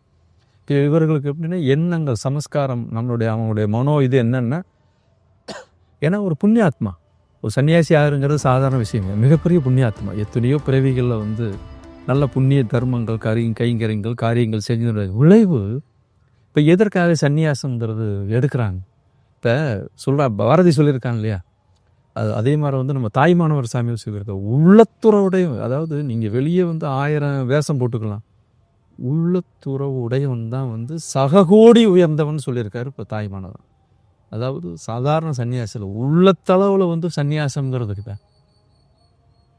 அது பாரதி வந்து ரொம்ப ஒரு வேடிக்கையானு சொல்வார்னா, இன்றைய மடாதிபதி எதை விட்டு விட்டார்கள்?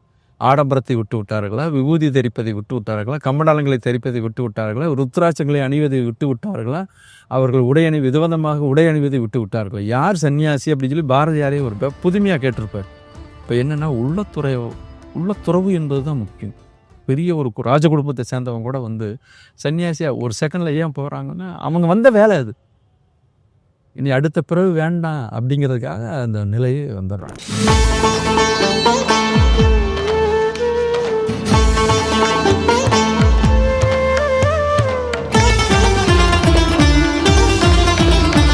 சர்க்குரு சாமியை நம்பி வந்துட்டோம். எல்லாமே நல்லது செய்வார். கஷ்ட நஷ்டம் இல்லாமல் எல்லாத்தையும் ஒரே ஒற்றுமையாக கொண்டு வந்து சேவை செய்யணும். எல்லாரும் நல்ல மனசோடு செய்யணும், நம்பிக்கையாக வரணும். शिव शङ्कराय शुद्धाय नीलकण्ठाय धीमहि भक्तवाञ्छितदातारं नमः कैलासवासिने.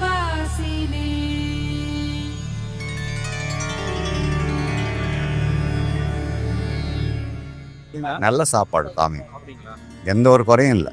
சுட சுட போடுவாங்க, சாப்பிட்டுட்டு வாங்கிட்டு போயிடுவேன். வீட்டுக்கு கூட வாங்கிட்டு போகலாம், முகம் சொல்லிக்காம போடுறாங்க. ஆமாம், கிண்ணத்தில் கூட வாங்கிட்டு போகலாம், அது தப்பு இல்லை. எங்கள் ஐயா அதை தர்மம் மிச்சம் வேஸ்டாகக்கூடாது. நீங்கள் எத்தனை வருஷமா இந்த பக்கம் இருக்கீங்க? 30-35 வருஷமாக இருக்கீங்க. அவர் வந்து இங்கே சமாதி, ஜீவ சமாதி ஆகிறதுக்கு முன்னே இங்கே ரோட்டில் இருந்தது. அதுக்கப்புறம் தான் உள்ள சாப்பாடுலாம் அப்போல்லாம் அந்த நாளில் அன்னதானம். இது ஒத்தடி ரோடு. அப்போ எல்லா ஜனங்களும் வந்து சாப்பிடலாம் உள்ளெல்லாம், அந்த அளவுக்கு போட்டாங்க.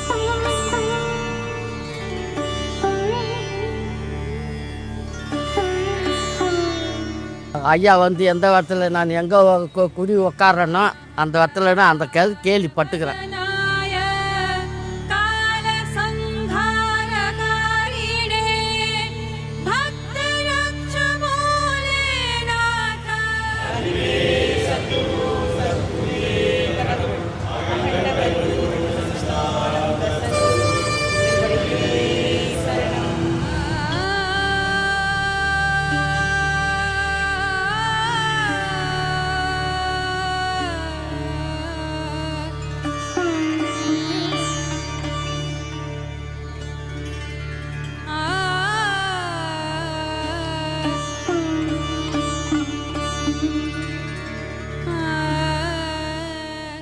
சமாதிக்கு அப்புறம் சர்வீஸ் பண்ணுவோம். இவங்களுடைய தகப்பனார் பேர் தான் முத்துசாமி. நான் சொன்னேன் இல்லைங்களா, முதல்ல காட்டுக்காரர் முத்துசாமா, இவங்களுடைய தகப்பனார் தான். ஐயா வணக்கம்.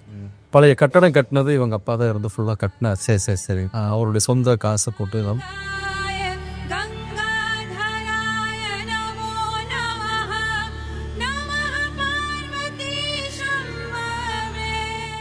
இங்கே தோராயமாக எத்தனை பேருக்கு சமைக்கும்? அதாவது மகாகுரு பூஜைக்கெலாம் பார்த்தீங்கன்னா கிட்டத்தட்ட மதியம் மட்டுமே வந்து 6 குவிண்டால் 600 கிலோ மதியம் ஒரு நேரத்துக்கு மட்டும். அப்படிங்களா? ஆமாம், 6லேருந்து 10 குவிண்டால் வரலாம் ஒரு நேரத்துக்கு. ஒரு நேரத்துக்கு மட்டும். எத்தனை நாள் குரு பூஜை நடக்கும்? அது புதன், வியாழன், வெள்ளி 3 நாட்கள் தொடர்ந்து அன்னதானம் இருந்துகிட்டே இருக்கும். காலையில் மதியம் இரவு 3 வேலையும் இருந்துட்டு.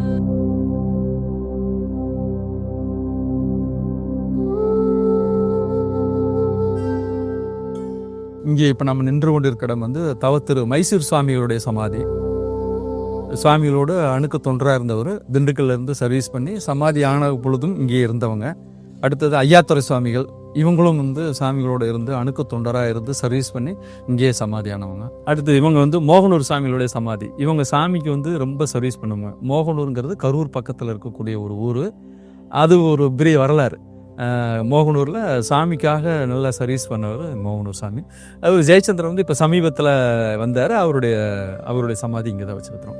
இது வந்து RS தனகோபால் பிள்ளையுடைய இது. இவர் அந்த கவர்னருக்கு கேம்ப் கிளர்க்காக இருந்தவர். நம்ம சாமிகள் வந்து சென்னைக்கு வருவதற்கு இவர் முக்கியமான காரணம். சாமிகளோட நெருக்க தொண்டராக இருந்தவர்.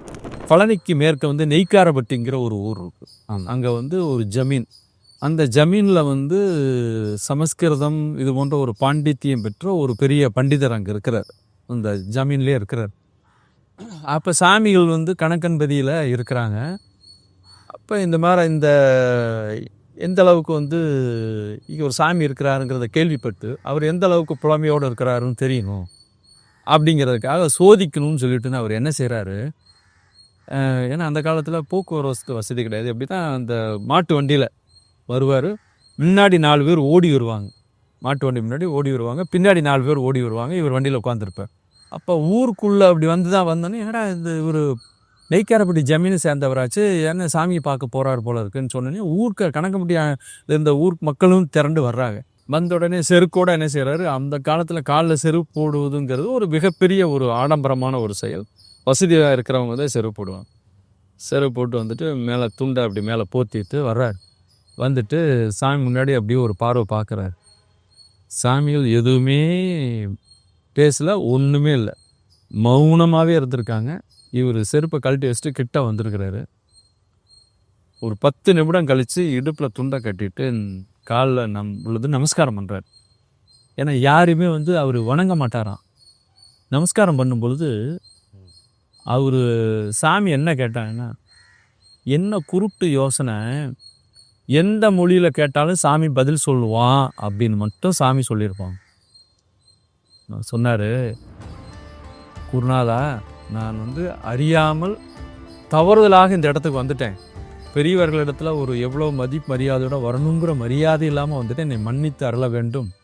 என் மனதில் என்ன எண்ணினோ அதை நீங்கள் அப்படியே என்கிட்ட கேட்டுட்டீங்க. உங்களை வந்து எந்த மொழியில் கேட்டு கேள்வி கேட்டால் உங்களை மடக்க முடியுங்கிற எண்ணத்தில் செருக்கோடு வந்தேன்.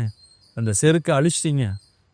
மீண்டும் ஒரு முறை உரிய மரியாதையோடு வர்றேன் அப்படின்னு சொல்லிட்டுன்னு அவர் சாமி முன்னாடி அப்படியே பின்னாடி வாங்கி அப்படியே போயிட்டார். திரும்ப வரும்பொழுது அந்த ஜமீன்லேருந்து மாலை மரியாதைகளோடு வந்து சாமிக்கு வந்து நமஸ்காரம் பண்ணிவிட்டு உட்காந்து பேசிட்டு போனதாக அதை பார்த்த அன்பர்கள் எல்லோரும் பதிவு பண்ணியிருக்காங்க. இது வந்து கணக்கன்பட்டியில் நடந்த ஒரு நல்ல சம்பவம். ஏன்னா சாமிகிட்ட வந்து அதே மாதிரி கணக்கன்பட்டியில் பார்த்திங்கன்னா அந்த காலத்தில் வேதாந்தம் சில விஷயங்கள் தெரிந்த சில அன்பர்கள் இருக்காங்க. சாமிகிட்ட வந்து உரையாடி இதுக்கு என்ன அர்த்தம், இதுக்கு என்ன அப்படிங்கிற விஷயங்கள்லாம் வந்து பேசி சந்தேகங்களை போக்கிக்குவாங்க. அந்த மாதிரியான ஒரு ரீதியில் பார்த்தீங்க அப்படின்னா அங்கே அதாவது பழனிக்கு உணவு அளிக்கிறதுக்காக போன குரூப் முதல்ல ஒரு செய்தி சொன்னேன் இல்லைங்களா, அதில் போனதில் வந்து ராமசாமி கவுண்டரும் இன்னொருத்தர் முத்துசாமி செட்டியாருங்கிறவர் இருக்கார். இந்த முத்துசாமிங்கிறவருக்கு என்ன அப்படின்னா மனதில் வந்து ஒரு குறை.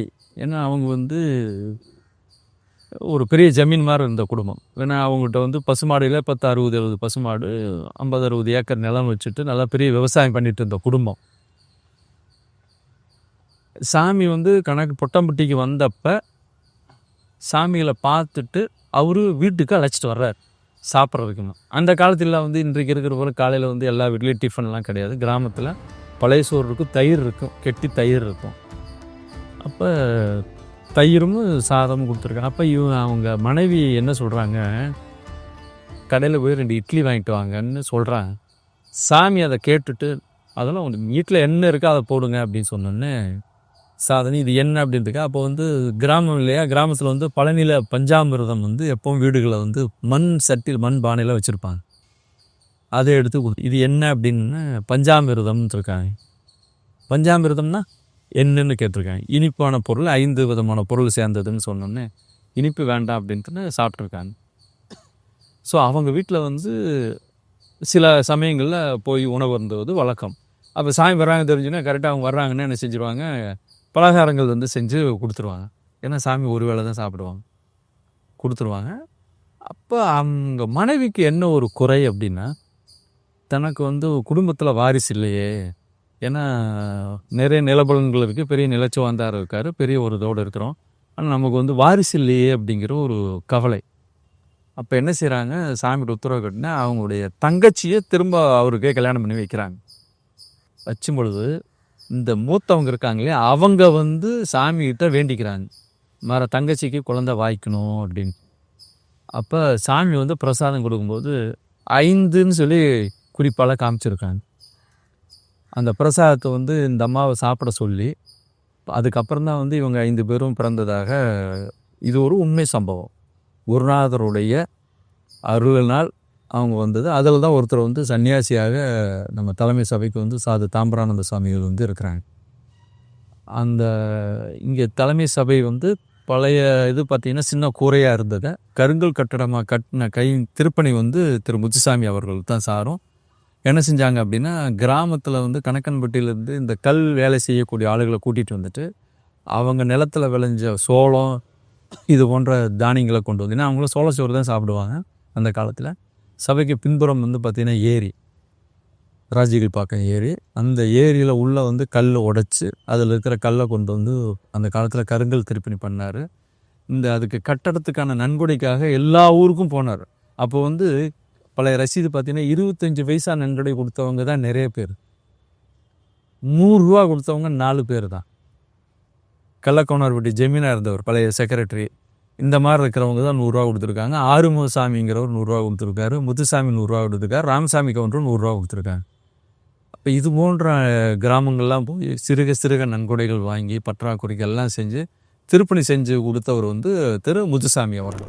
ஐயா, இப்போ இந்த இடத்துக்கு வரணும் அப்படின்னா ஐயாவுடைய ஆசிரமம் ஜீவ சமாதி அப்படின்ட்டு 21 இடத்துல இருக்குது அப்படின்னு சொல்லியிருக்கீங்க.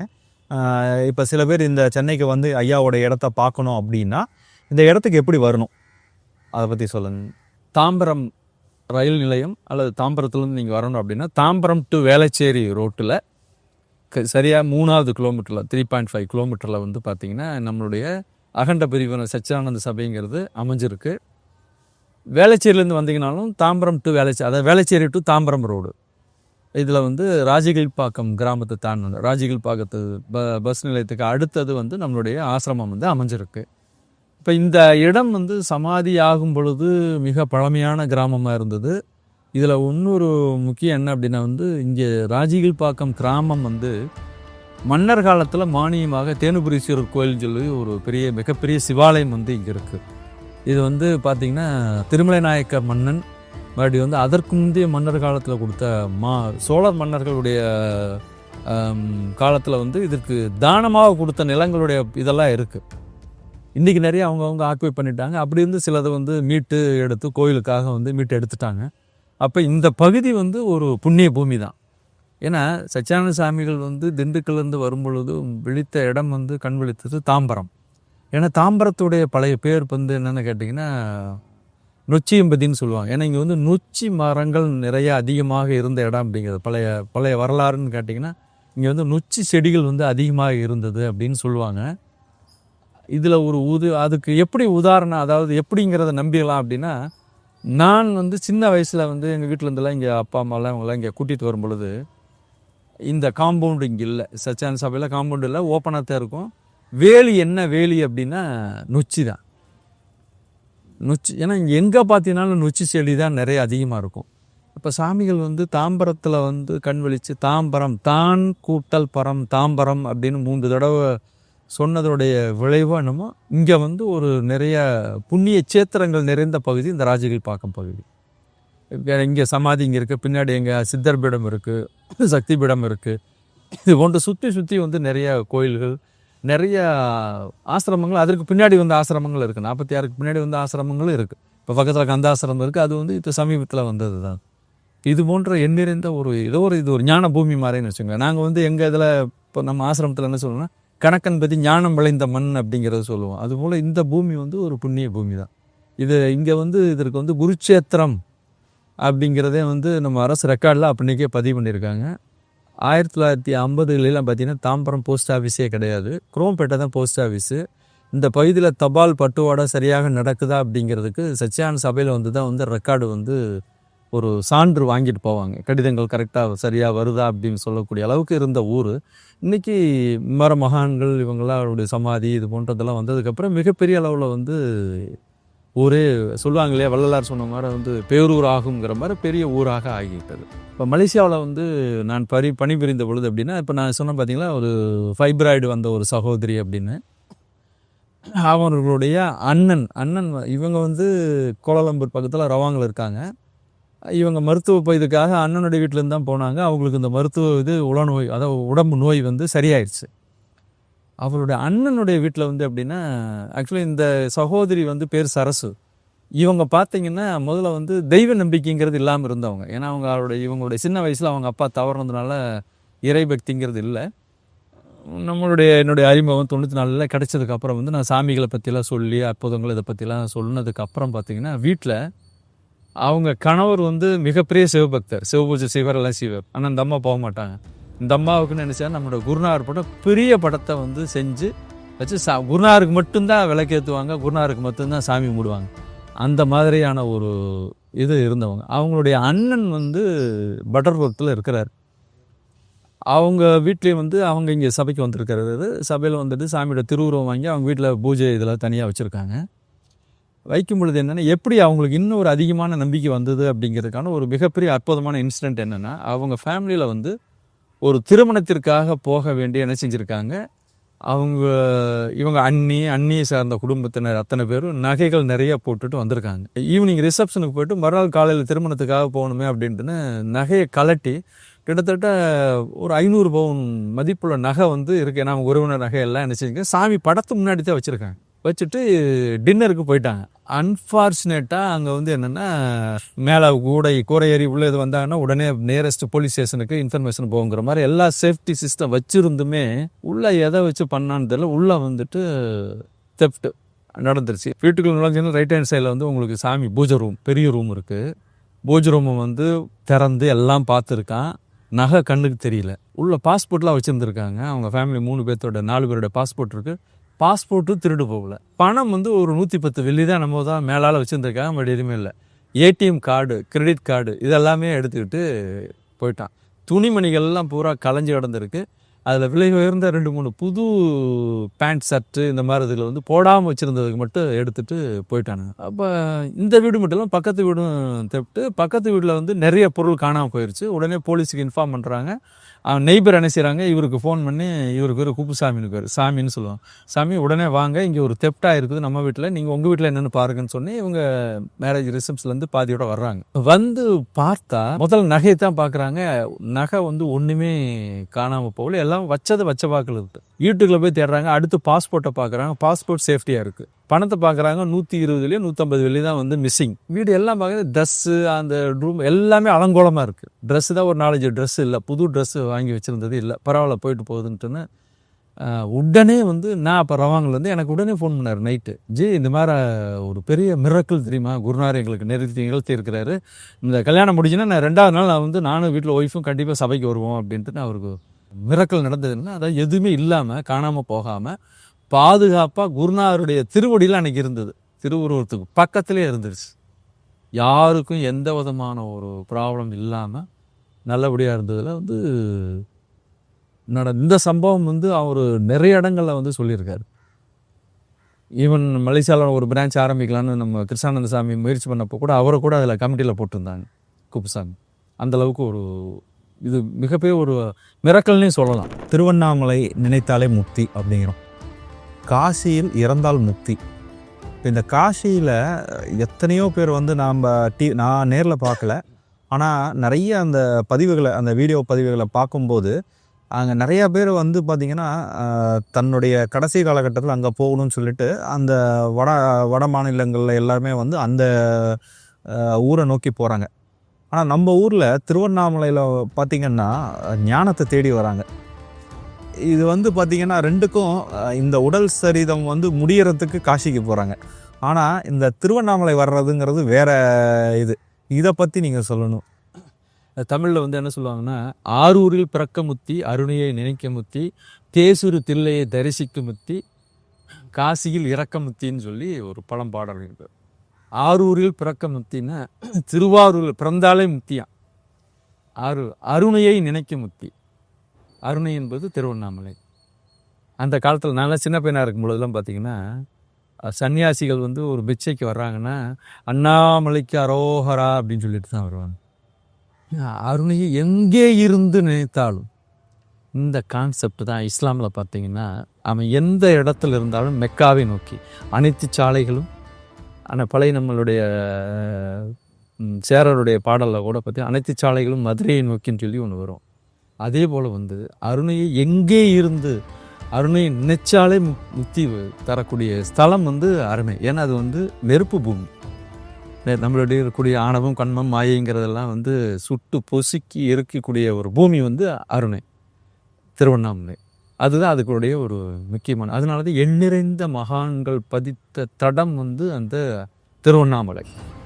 ஏன்னா அந்த பாதையில் நாம் போவதற்கே வந்து ஒரு புண்ணியம் பண்ணியிருக்கோம்னு சொல்லி சொல்லுவாங்க. உதாரணத்துக்கு பார்த்தீங்கன்னா, இன்றைய உலகியலில் பார்த்துக்கோங்க, ஒருத்தன் இந்த வழியில் ஓடுனா ஒரு நாய் வந்து பார்த்தீங்கன்னா அந்த மோப்பம் பிடிச்சிட்டே இதில் தான் இந்த வழியாக தான் போகிறான்னு மோப்ப சக்தியை பிடிக்கக்கூடிய ஒரு தன்மை அந்த ஒரு சாதாரண நாய்க்கு இருக்குது. இப்போ மகான்கள் நடந்திருந்தானா அந்த இதில் அவங்களுடைய தன்மை, அவங்களுடைய வைப்ரேஷன் அங்கே இருக்கத்தானே செய்யும். அது நம்மகிட்ட பட்டுதுன்னா அது எவ்வளோ பெரிய புண்ணியம் நம்மகிட்ட சேரும். இப்போ காசிக்கு என்னென்னு கேட்டிங்கன்னா, குமரகுரு சாமிகள் வந்து பிறப்பில் வந்து ஊமையாக இருந்தார். அவருக்கு இப்போ பேச்சு வராது. கொண்டு போய் மடத்தில் விடுறாங்க, இதில் திருவாடுதுறையில் விடுறாங்க. அப்போ ஸ்தோத்திரம் எழுதுகிறாரு. உடனே வந்து காசிக்கு வந்து கட்டளை தம்பரானை அனுப்புகிறாங்க. இப்போ அங்கே வந்து முகலாய மன்னன் இருக்கிறான். நமக்குன்னு மடமோ எதுவுமே இல்லை, ரொம்ப இடைஞ்சல் கொடுக்குறாங்கன்னு சொல்லி முத நாள் வந்து அரசவைக்கு போகிறான். இல்லை, இந்த கதைகள் எல்லாத்துக்கும் தெரிஞ்சது தான். அடுத்த நாள் வந்து என்ன இவர் என்ன நான் பேசுகிற பாஷை அவருக்கு புரியலையே அப்படின்னு கேள்வி கிண்டல் பண்ணுறாங்க. என்ன சிங்கத்தில் வர்றாரா அப்படின்னு சொல்லி கிண்டல் பண்ணுறான். மறுநாள் என்ன செய்கிறாரு, வராரு, ஒரு சின்ன செவுறு இருந்திருக்கு, செவரை இப்படி கை தட்டுறாரு, செவுத்து மேலே உட்கார்றாரு, சிங்கமே உள்ளே போகுது. அரசன் அலறி அடித்து எல்லாரும் வந்து அதை தாக்கிறதுக்கு முன் வந்து என்ன சிங்கத்தில் வர்ற அப்படின்னு. நேற்று உன்னுடைய அரசன் தானே சொன்னான் சிங்கத்தில் வருவேன்னு. சிங்கத்தில் வந்திருக்கிறேன். நான் பேசுகிற பாச பேருன்னா அவன் என்ன மொழியில் பேசணுன்னா அதே பாரசீக மொழியில் இவர் பேசுகிறாரு. பேசும் பொழுது அப்போ உனக்கு என்ன வேணும்னு சொல்லும் பொழுது அவர் வெளியே சொல்ல, கருடன் எது பறக்குதோ அது பூரா எனக்கு 7 பட்டா போட்டு கொடுங்குறாரு. கொடுக்குறான். அதனால தான் என்ன சொல்லுவாங்க, கருடன் அங்கே பறக்காது, காகம் கரையாது, மல்லிகைப்பூ வாடாது, பிணம் நாராது. சத்தியத்துக்கு கட்டுப்பட்ட பூமி. அதனால தான் காசிக்கு வந்து இரக்கமுத்தி அப்படிங்கிறோம்.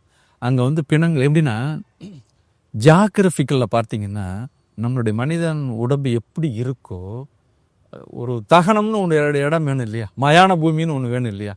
அப்போ நமக்கு வந்து காசி தான். அதனால தான் அங்கே வந்து பிணம் நாராது. ஃபிசிக்கலாகவே நீங்களே போயிருந்தீங்கன்னா கூட நீங்கள் பார்க்கலாம். நீங்கள் சாதாரணமாக பஸ்ஸில் கொண்டு வருவாங்க, சைக்கிள் ரிக்ஷாவில் கொண்டு வருவாங்க, கொண்டு வந்து வாட்டுக்கு போனால் எரிஞ்சிக்கிட்டே இருக்கும். 24 hours வந்து நிற்காமல் இருந்துட்டோம். ஒரு பிண வாடகைங்கிறது இல்லாத ஒரு ஊர் வந்து காசி சேத்திரம். மிகப்பெரிய அற்புதம் நிகழ்ந்த பூமி. இதெல்லாம் வந்து நம்முடைய சமயத்தில், இந்து சமயத்தில் உண்மை, மறுக்கப்படாத உண்மை.